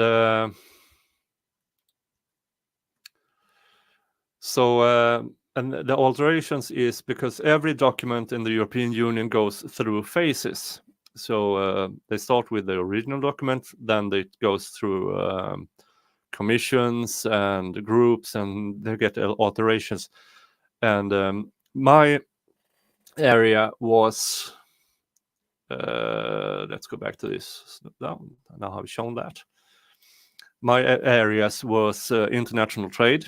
It was union stuff, like labor law stuff, and some what do you call it, surveillance stuff, like the data retention directive I was involved with, and subsequently then the data retention directive. We collectively said that is clearly illegal.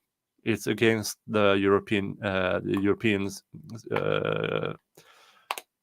against European blah blah blah human rights directive, and we were right. It was deemed illegal. It went through in 2009, and it was deemed illegal in 2014. So and so then everything changes, and then they had the subsequently GDPR came up after that, and GDPR is 50% good, 50% trash, but it was deemed legal in the EU court, so we're stuck with it. So yeah. Oh, why do I still? Oh, I still had that up. Sorry. Question: do the law in Sweden wear beautiful white wigs? Oh no, we look normal. We don't have the UK system. No. Oh, Hungry Viking. In Denmark, there are two different ways to convert a foreign law degree to the Danish courts, depending on if you have an EU degree or a non-EU degree. Yeah. So there you have. So maybe you can ask Broken Baker about that, David. See, I've had long hair for 25 years. It was down to my mid-butt, but I've chopped off a lot. Time for a trim when I kept sitting on it and get it caught indoors. Yeah.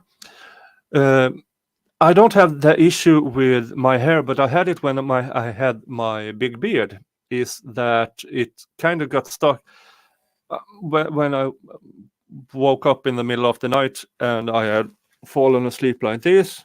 My beard got stuck in my armpit, and that was painful because yeah. But my hair doesn't do that for some.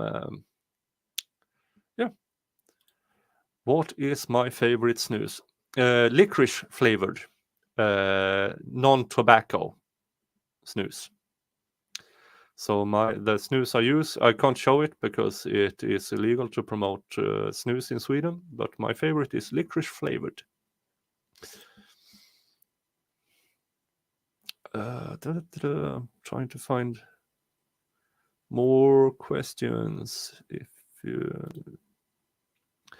Do you know Disneyland After Dark? DAD, yeah.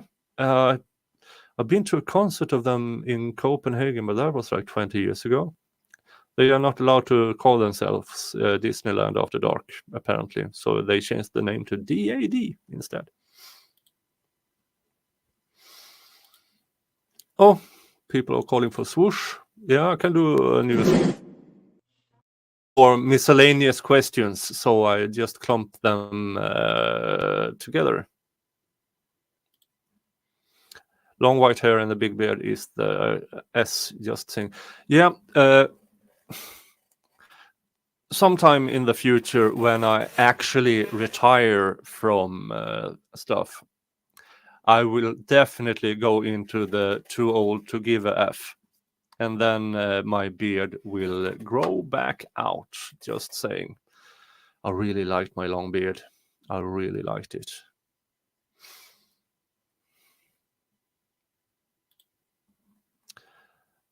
Have I seen the anal railgun case tweet yet? Nope, I have not.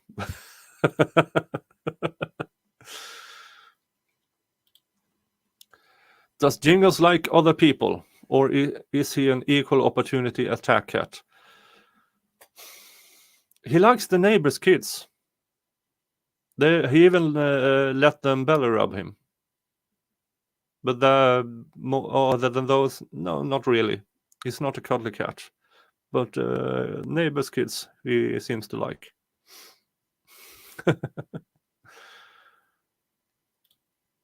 Have you heard of band made out of Japan? Yeah. Yeah. For a few years ago, I started watching those different kawaii bands of sorts. Those are fun. Those are really fun, and they're better bands than people give them credit for. Much better.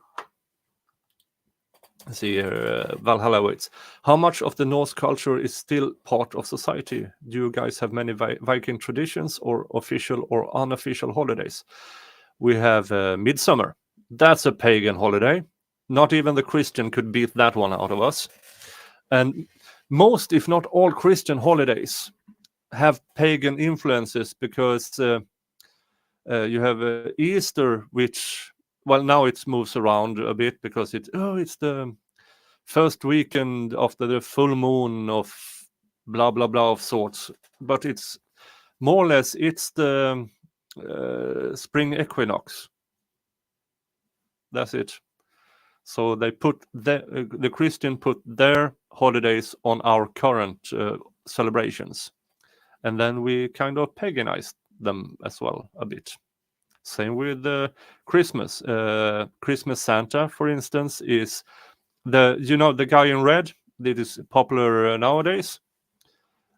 That's a Coca-Cola commercial. They got him into red suit. The origin is the Swedish tomte. And if you want to learn more about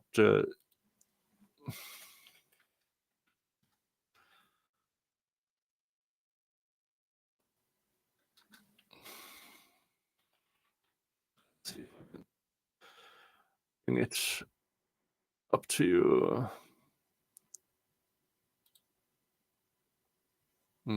Because a tomte is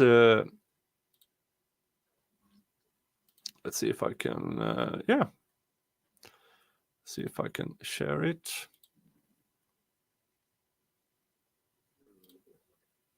The Swedish tomte. Now here is depicted with a red hat. That is not normal. Normally he's dressed in forest colors. And he is a helper around farms. Or if he's not happy with the farmer, he destroys things. Mads, we still call Christmas jul in Denmark. Yeah, we call Christmas in Sweden, in Scandinavia, is called jul. J-U-L. And that is a very old word. It predates the Vikings, I believe. We call them nisser. Yeah. They used to burn the farm if you didn't feed it. Yeah. That's from that's more or less if the tomte or nisse is not happy, he will do ruckus, real ruckus, and sometimes he will just no, you know what? I'm going to kill this farmer.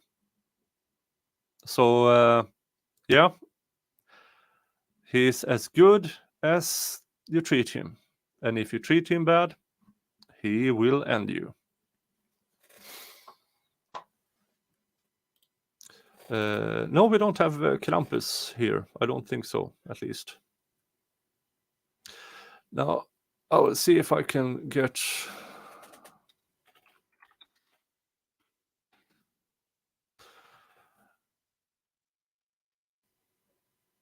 John Bauer is... Let's see if I can show you this. This is John Bauer, who has illustrated most of the Scandinavian folklore with trolls and fairies and magical creatures. So if anything, check out the name John Bauer. Let's see if I can put it in.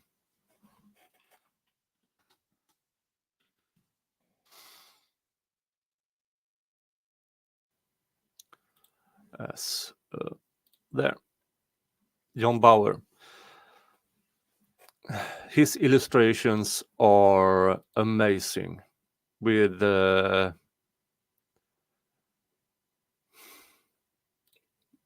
previous pictures. Yeah, that's Santa Claus or Saint Nicholas is the Christian version of it.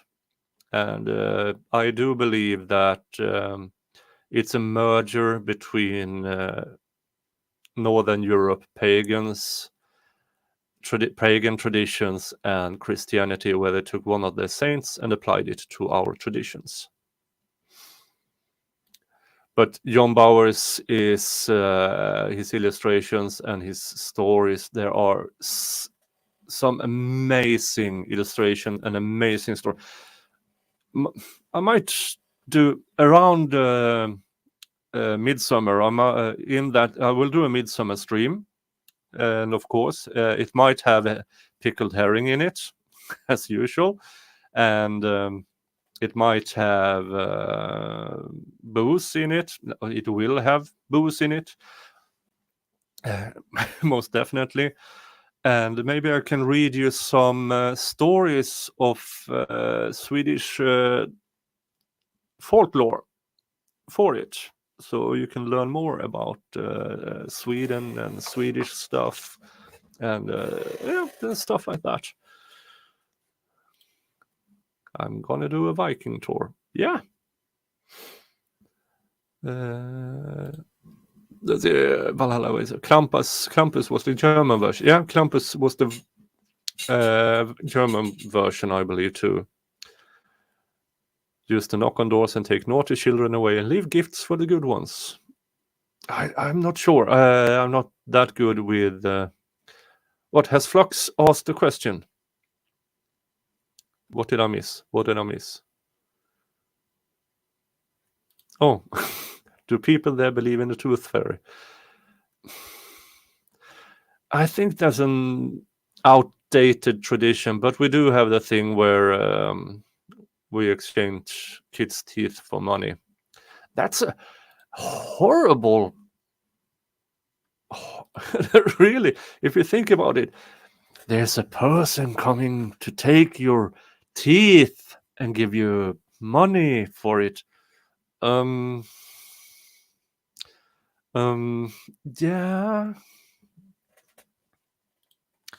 Have I ever looked into your genealogy? I do. I don't like the concept of leaving my DNA with private companies who the government then can say, we need that. But, well, I look like my father. My father looks like his father. We look extremely similar going back in time. So I do have checked my my family tree, and it goes back to the 12th century. It was a very, very weak Swedish nobility of sorts who never saw anything good. But then we got influences by some warriors and military, and then in the 1800s, Russian refugee showed up in our family tree. Yeah, so probably more or less the most Swedish or most Scandinavian family there is. Now, next generation, we have lots of influences from different cultures because, well, And I have 4 sisters who breed like crazy.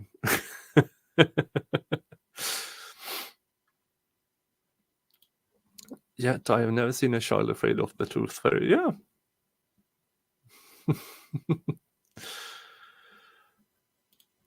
Teaching kids to sell body parts, not a good idea. Yeah. Do I fly the Swedish flag or the flag of Skåne? I don't have a flag post, so neither.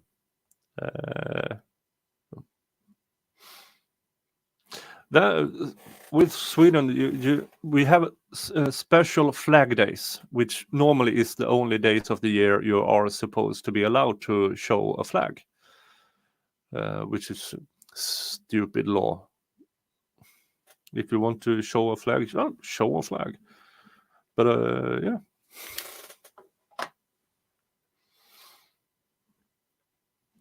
Will you post the link to your law cards?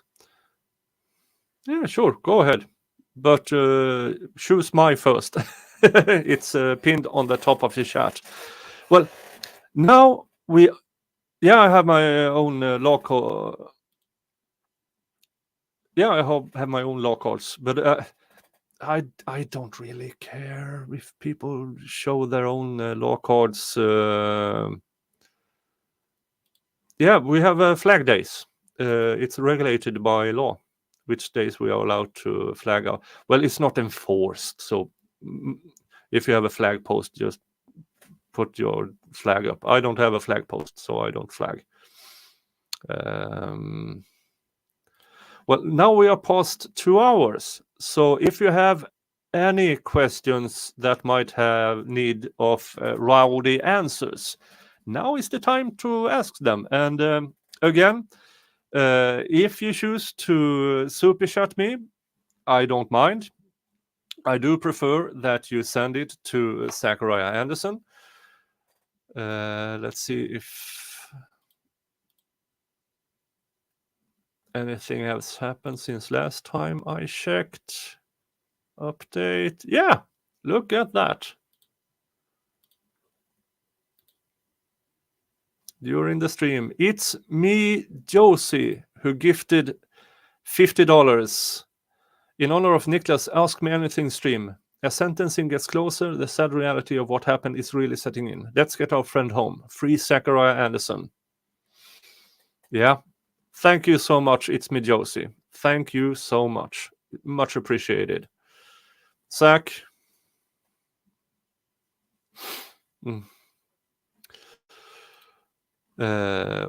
Pesky Citizen. We have 18 acres and Hubby wants to get 2 tall flagpoles and fly the Swedish flag and the American flag. Go right ahead. What's stopping you? Do I support taxes? Yes. That's the short answer. The taxes are theft. It's legalized theft, but if you don't want to be a part of society, then go right ahead. But if you want to be a part of society and have use of the infrastructure and healthcare and the benefits of the society, taxes are a part of it. Now, the amount of tax, that's a whole other issue, because as you might not know, I'm classical liberal. That means if someone on the news calls themselves a liberal and then starts whining about other people's free speech, they are not liberal, they are morons. Let's just leave it with that. Classic liberalism, now we're talking 1700s, 1800s, stuff like that. Military, police, courts, culture, roads, electricity, nowadays internet, the infrastructural bits to keep a society going, all for it. But sometimes you read about, well, we are giving benefits to that company so they will build a factory up there. For instance, Sweden, since it's quite cold and we have good mountains here, we get server halls. And I believe that Facebook and Twitter and most of the big companies have server halls here in Sweden, and they pay more or less nothing in electricity tax or taxes at all, and they got huge benefits when it came to getting land for their stuff. Now we are talking in tens, if not hundreds of millions of dollars in benefits, because the Swedish government said, "Oh, we will get it back in taxes." No, we won't, because you need like 5 people to run a server hall. It would take you 10,000 years of taxes to get the money back. And that's stupid. That's really stupid. So I don't like my tax money going to private companies because they are hopping between countries. Oh, give us benefits, give us benefits, give us benefits. You need to be slapped in the face.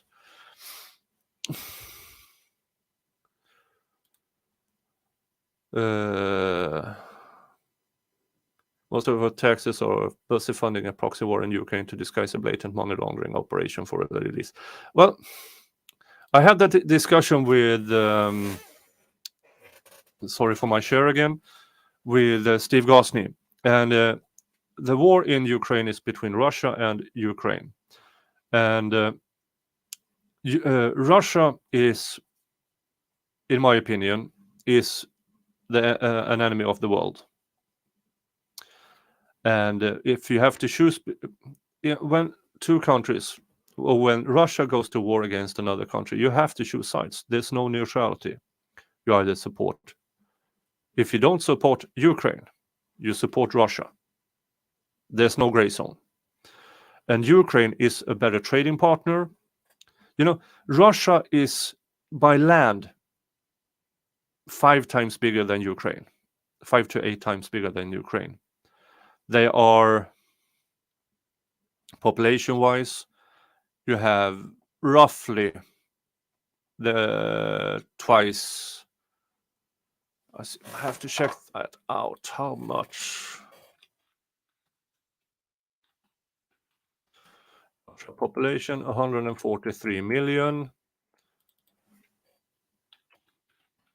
Ukraine is roughly 44 million, so they are 3 times. But economy-wise,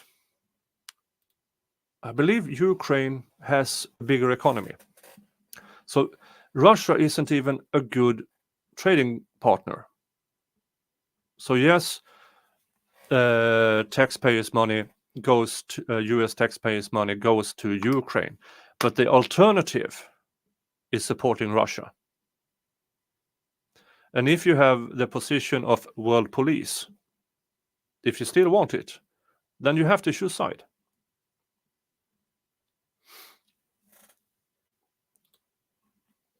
Ukraine was the most corrupt country in the world until this war. Ukraine is a typical Eastern European country.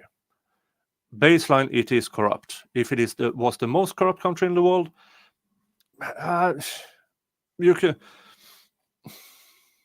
it's not on Russia level. It's not in some African countries level. It's definitely not on the South American level. But yes, it was a corrupt country. But it was constantly improving, especially after they kicked out that Russian proxy president. After that, they had taken leaps against corruption. So yeah, I understand the position that you don't like. Americans don't like to have see their money, but the choice is either as world police, you send weapons and money to the Ukraine, or you support Russia. There's no gray zone, not in my opinion, at least. It was on par with Russia in terms of corruption, according to international rankings. Yeah. Venezuela. Yeah. There you go. Niklas, be careful, they are listening, lol. Russia have probably knows my stance on them and have known for a couple of decades. So not too worried about that. Though now Ukraine will get a fighting chance to become a more normal country with low level of... Yeah, because right before Russia invaded, Ukraine was sending signals to the European Union that they wanted to apply to become a European Union member. And I believe that was one of the big turning points for Putin's invasion. Because Putin loves corruption. Because corruption means instability. And you need to know that Putin is a KGB operative. He has been so all his adult life. Now, I can't remember what the current name of the KGB is, but you need to know Putin has never ceased to be a KGB operative.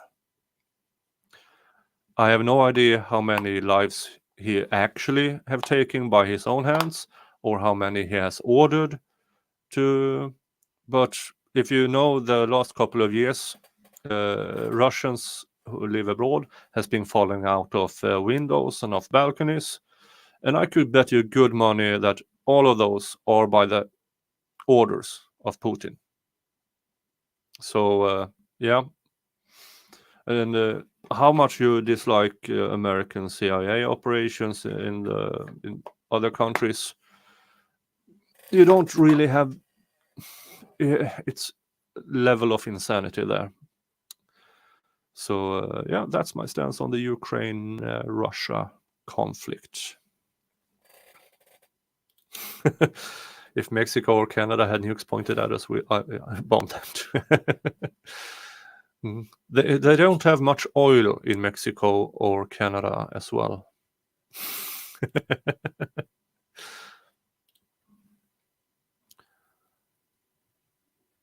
They will want not to put nukes at his back door. Well, you don't need to have nukes around the border to Russia. There are nukes pointed at Russia at all times.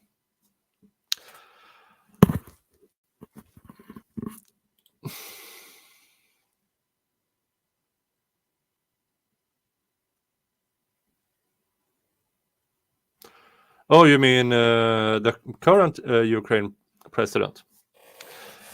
How the last, but not the last, the Russian proxy president, how he was thrown out. Well, if you go by legal reasons, you have to go by the Ukrainian legal system, and they deemed it lawful. So yeah. So the Russian proxy president was thrown out, and then they have new elections. So yeah. And if they have pics of his wife going on shopping sprees, I don't care. Not at the moment, at least. It's same with the so-called Ukrainian Nazi regiment. I had that discussion with Steve Gosney as well a couple of weeks ago, and that is also Ukraine is at war. Do they have a Nazi regiment? I don't care. Do I care if there are actual Nazis in the military? If Sweden, for some reason, was invaded, I don't care what ideology my weapons has, because if I can tell the Nazis, go there, shoot them, I will. It's strategic decisions.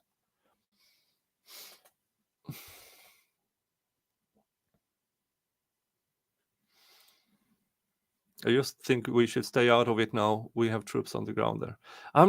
I think those are deemed volunteers, the US soldiers who are currently in Ukraine. But I'm not sure. I haven't looked into it lately. I do know they have a volunteer army of around between 5 and 10,000 people, and they come from all around the world. Dementia Joe started. No, Putin started this war. Everything that's happening in Ukraine now, it's on Putin. Everything, 100%. If Putin hadn't invaded, there would be no war. That's it. End of story, in my opinion.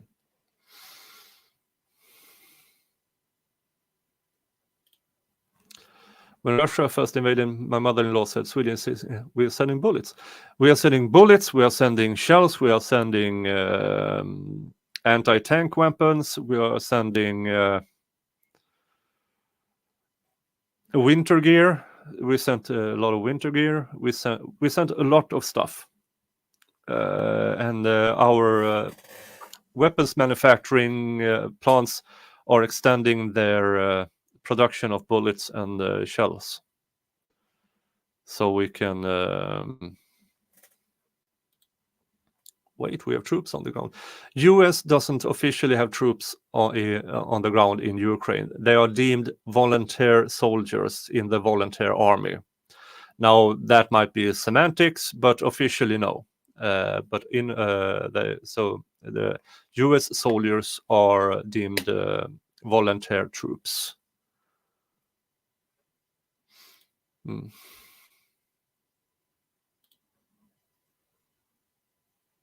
Have they not talked about joining the UN?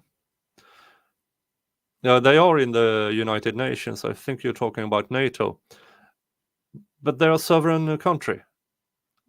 What does it matter what Russia thinks Ukraine wants? It's what Ukraine wants. They are sovereign. They are a country separated from Russia. So if they say they want to join the European Union, go right ahead. Russia has no. They have no right to object. They can stand at the border and say, "Ooh, bad decision," however much they want. It's still not their decision to make.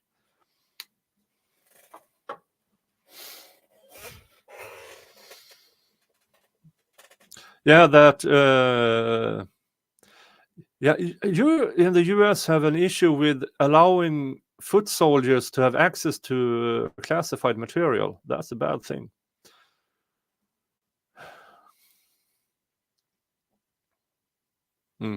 Now, where do I stand between Joe Biden and Trump? It's just the president. You get a new one in the next election. But I did hear, I was on stream with Steve Gosney yesterday or the day before. One of the reasons why you have this person cult around your president might be because you don't have a royal family. So we in Europe have a few of royal families and constitutional monarchies and stuff like that. So we can apply all that prince, princess, king, queen stuff on them. You don't. So you apply it to the president, which I kind of see why you want to do that. But then again, it's just a president. You get a new one in 4 or 8 years. What's the big deal?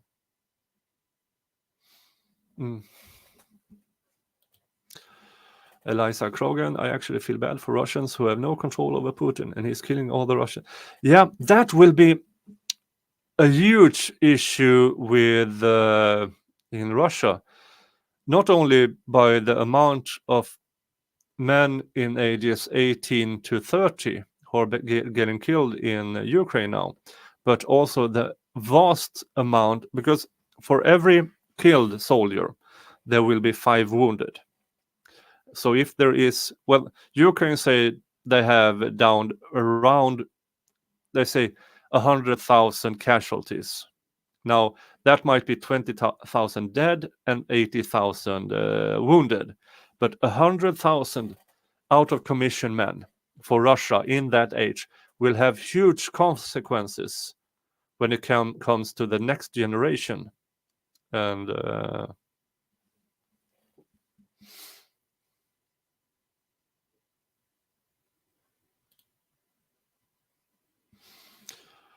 not just the president. The admin has been ripping apart this. I'm not to since we have the entirety of the Atlantic Ocean between us. I simply don't know. For me, it's just the president.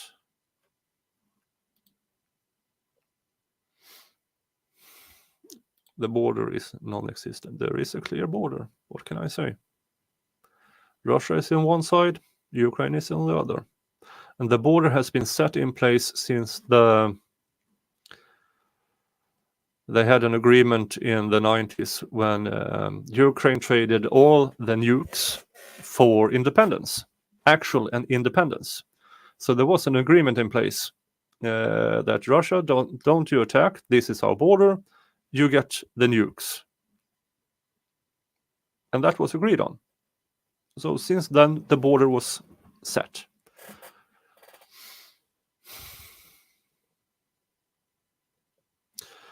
Well, do we have more questions that is not Ukraine, Russia, or Putin, or Trump, Biden?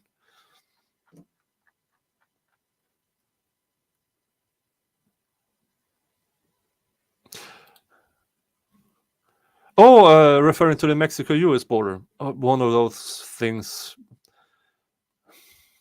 Well, the only thing I can apply is,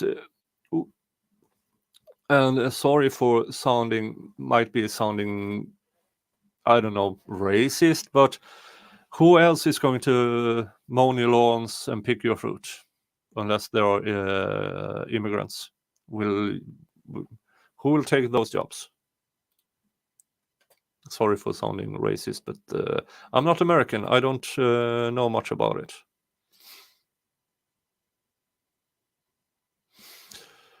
No, getting more into conflicts and yeah. Oh, thank you. Silly question, but what's the best tequila do you all have?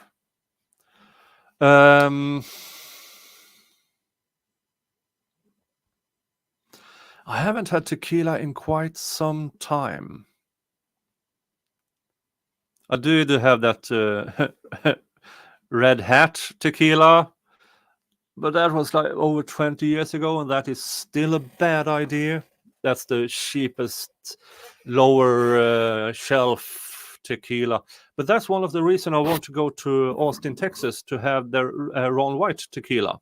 Because I do know that actual good tequila you can sip on and stuff like that. And so and we do have some decent sorted, but those are so damn expensive. I know if you get into the good tequilas here in Sweden, we are talking like $70-$80, and that's a bit much for me if it isn't a whiskey. Don Julio is good. Okay, I might try that one. Any new plants coming soon? Well, I do have other plants growing here in the window. Here I have this is a Thai chili plant, and it will grow into this smaller pot, and I would think in July we should start having fruits from that one. And then I have this one. This is habanero. Same with this, July, August maybe. This will have start to have fruits. And then I have this one. This one I really enjoy. This is Blondie. Blondie is a Swedish variant, actually. The fruit is white, almost translucent, with a purple strain around on its back. It's medium to hot, and it's very acidic and I use shave it to on salads and stuff, and it's an amazingly decent fruit. So those are the ones I have growing.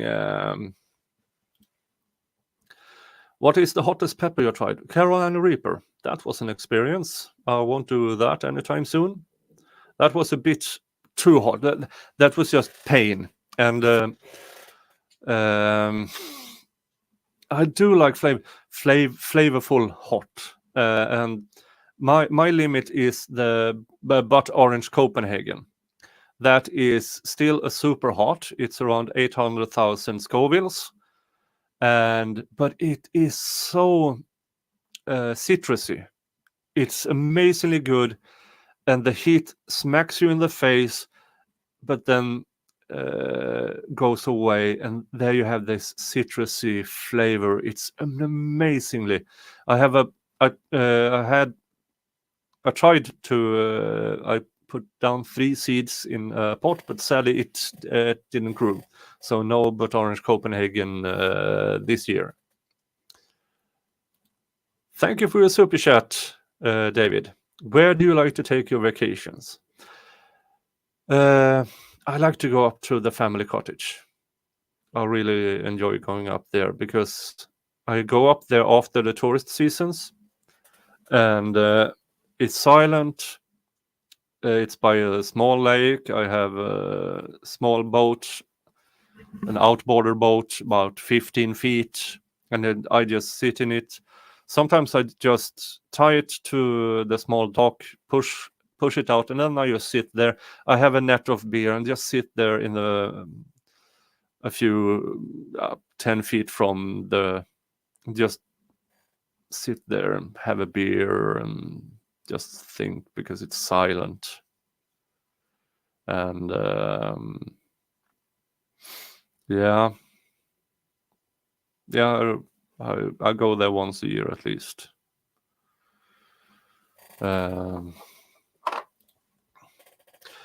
Was it Rob of Lawn Lumber who had a hot sauce testing not long ago? Him and Ian did the hot wings challenge. And I think they have one coming up, because now it's a new season and a new hot sauces. So I think they will have one coming up soon, I would guess. But at least they have one coming up. But it was the hot wings challenge they had. That was fun. That was fun to watch. Runkel is the pepper king, I think. Runkel is amazing with hot. But there are a small percentage of the population who are virtually immune to capsaicin. So he might be one of them who can tolerate extreme heat. Yeah.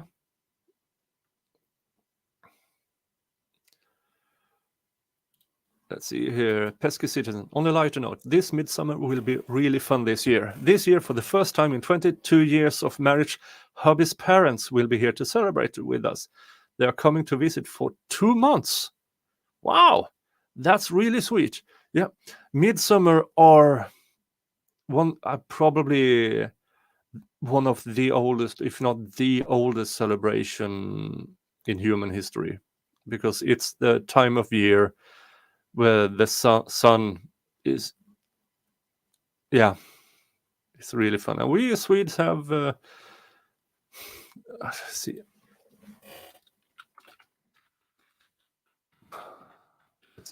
can show you.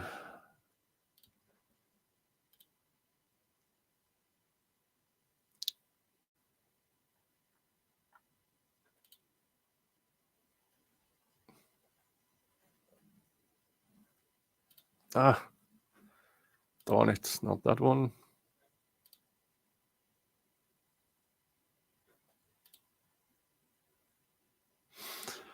Dun, dun, dun.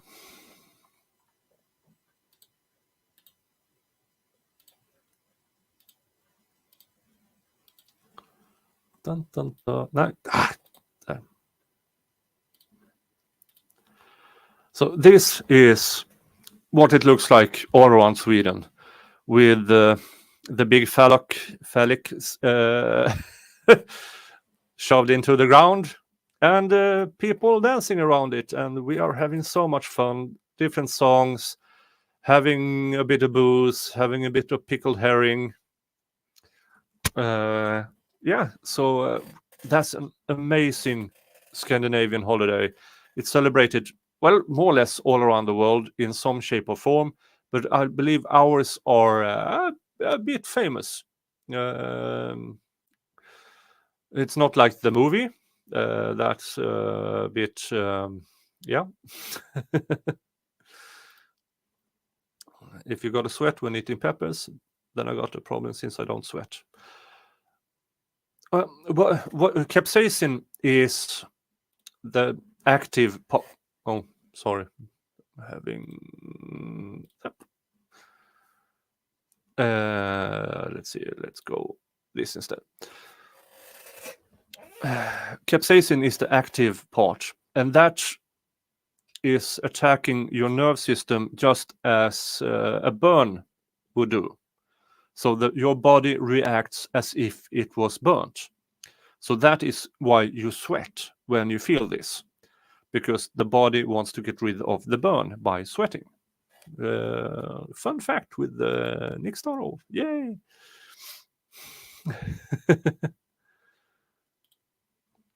Yes, you do lots of singing and dancing, probably because you drink from the aquavit. Aquavit is not really midsummer alcohol.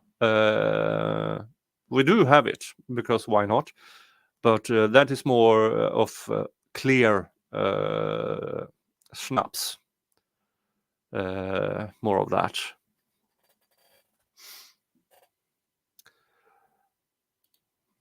Do I fish? What's your favorite? Sometimes I fish, and but I do release the fish, because it's more the act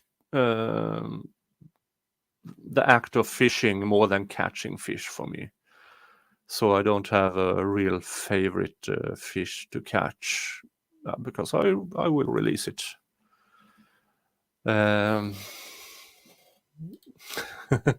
Uncle Runkle is a spice X-Man. Yeah. Since it's just a small portion of the population, you can actually call it a mutation. He's part bird. No,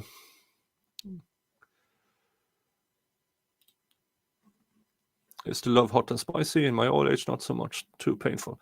Yeah, I heard it might change with age. I haven't experienced that myself. Sweden has a lot of moose. Asking because Volvo has moose. Sweden has a whole lot of moose, and our Scandinavian moose, the elk, is, I believe it's the Scandinavian moose is the biggest moose in the world. They can grow up to 7 feet and weigh up to a metric ton. No, between around 600 kilos to 800 kilos, which is close to a metric ton. So 7 feet, but that's to its shoulder blades. Then you have a giant head with the giant antlers on top of that. In Sweden, it's the animal that kills most people. So we do have, and the reason we have a lot of moose is because between 1850 and 1970, Sweden tried to kill all the predators. They're like wolves, wolverines, bear, stuff like that. Now we are getting our wolves back in some shape or form, but it's severely inbred, sadly, because we still hunt wolves for not for sport, but we have a yearly, because somehow Sweden doesn't like wolves, and I believe it's part of the fauna, and with a bigger wolf population, they will regulate the moose population. But then we have a large tradition of hunting moose. So, yeah, it is a losing fight for us that don't mind having wolf in our fauna. Now, I do understand that sheep farmers and stuff like that up north, they don't really like wolves because wolves sometimes get into free food. But then again, the government subsidize wolf fencing, almost 100%. So it's starting to be a choice to not have the wolf fence because it's quite ugly. But then again, if you're a sheep farmer, why don't you want to protect your sheep? But that's interesting. Have you collided with a moose while driving? Because I did one time. No, I have not. I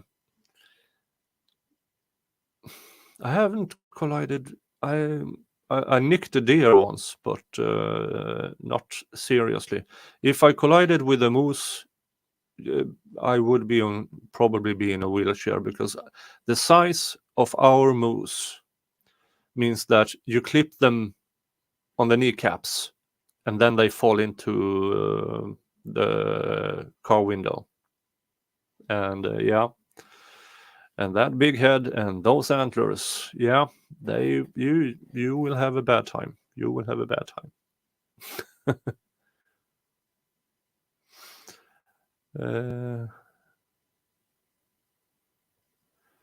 Let's see here. Do we have a bit more? You are having a completely separate discussion in the chat right now.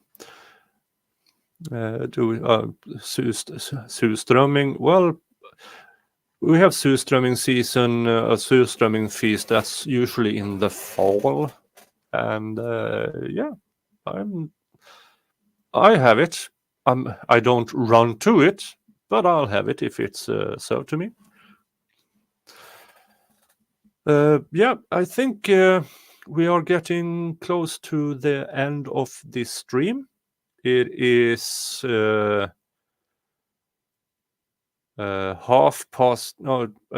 to 11 here. I still have work in the morning. Am I planning to have any animals on your farm? No, I'm quite happy with renting out the fields to the neighboring farm, and then I have everything I need within the barn and the house. I'm not an animal herder of sorts. I work too much, and then as I get older, my body will start to deteriorate, and so it will. Once I retire, then I want to travel and stuff, and do fun things. Not being stuck on a farm with animals, because animals are a lot of work.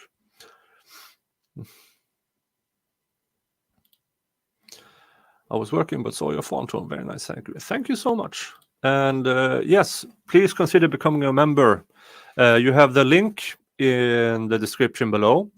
I also have PayPal if you want to donate through PayPal so that YouTube doesn't take this cut of it. Please donate to the Zachariah Anderson Fund.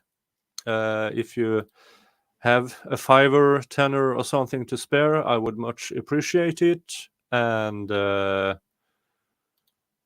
because Zachariah needs that money more than I do. Question: have you had a good time with the stream? I have. This was fun. And yeah, I might do it again in the fall or in a year or something like that. I will still be doing this for a good while because I'm having so much fun. Now, what's coming up next? Well, next week, me and David are going to start streaming the Hugo the Ass-Burner trial from beginning to end. We will do some streams together. Some streams I will have the morning for the US, and David would take the afternoon, or vice versa. We are talking about having twice a week, Tuesdays and Saturdays. And so that will be a lot of fun, because I only know about the end result and her so-called insanity plea. I have no idea what was going on. I'm not actually sure what she did. And so that will be a completely new experience for me.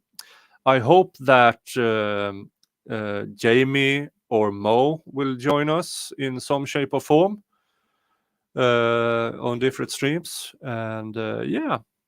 Then I also know that David will stream the Wallows case sentencing on Tuesday, I think. I'm not sure, but he will have streams. And then Vices will have Solomon Anderson on Wednesday after the Zachariah Anderson sentencing. Oh, she got Stabby McStabberton. Yeah, okay. She was a Stabby one. Okay, good to know. Thank you. Niklas, will you be collaborating with Jeff for the share business case? I can have a talk with him. I'm not a stranger to having a collaboration with him. I might talk to him. I will probably talk to him tomorrow night, because the asshole decided to change his fuck it Friday to my work weekend. So I have to be sober.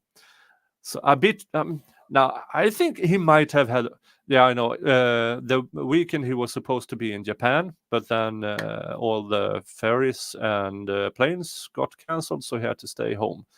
But yeah, so he chose the weekend for his fuck it Friday, when I can't drink. So I do believe there's something in there, because he doesn't want to go up against me again, because then we are both out for a couple of days afterwards. They are doing a stream of Valos review tonight. Okay. Now I will have... Damn, where was I? Where? Oh, I forgot this one. For you who are still here, something I will send you off with, and then I will try to redirect you to another one stream. I will try to do that. This is a 4-minute. This is the tale of Prosecutor Scrooge, which I believe that really needs more love, this story, because I want to do more stories like this. But I will send you off with this story of Prosecutor Scrooge. Once upon a time, in a bustling city, there lived a powerful prosecutor named Scrooge. He was known for his unrelenting pursuit of justice and his no-nonsense approach to prosecuting criminals. But he was also known for his cold and aloof demeanor, and for his tendency to never show any mercy, even to those who might deserve it. One day, as a sentence approached, Prosecutor Scrooge found himself in his office, surrounded by piles of paperwork and legal briefs. As he worked late into the night, he suddenly heard a strange noise coming from outside his window. Curious, he went to investigate, and was shocked to see the ghostly figure floating outside. That ghostly figure warned Scrooge that he would be visited by 3 spirits that night: the ghost of past, present, and future. And that if he didn't change his ways, he would be doomed to an eternity of misery and regret. As promised, the 3 spirits appeared to Scrooge showing him visions of his past, present, and future. They showed him how his relentless pursuit of justice has caused him to become isolated and unloved, and how his lack of compassion has led to the downfall of many innocent people. As the night wore on, Scrooge continued to be stubborn and refused to acknowledge the error of his ways. When the ghost of future showed him a bleak and lonely future, Scrooge was terrified. But instead of changing his ways, he simply vowed to work even harder to avoid that future. Years passed, and Scrooge became even more ruthless in his pursuit of justice. He sent countless people to prison, and his reputation as heartless only grew. But Scrooge still believed that he was doing the right thing, and he was convinced that he would be rewarded in the afterlife for his actions. Decades into the future, when Scrooge finally dropped the pin, he fully expected to be welcomed into heaven. But to his horror, he was instead judged and found guilty of his sins. The ghosts appeared before him once again, but this time they were joined by a group of angry spirits, the countless people whose lives he had destroyed. Scrooge begged for mercy, but it was too late. The spirits dragged him down into the depths of hell, where he was forced to confront the full extent of the harm he has caused in his life. Scrooge realized too late that his pursuit of justice has been driven not by compassion, but by his own pride and ego. And so, Prosecutor Scrooge spent an eternity in hell, tormented by the ghosts of his pasts and the souls of those he had wronged. He realized too late that his legacy would not be one of justice, but of cruelty and pain. And as he screamed in agony, he knew that he had lost everything that truly mattered: his soul.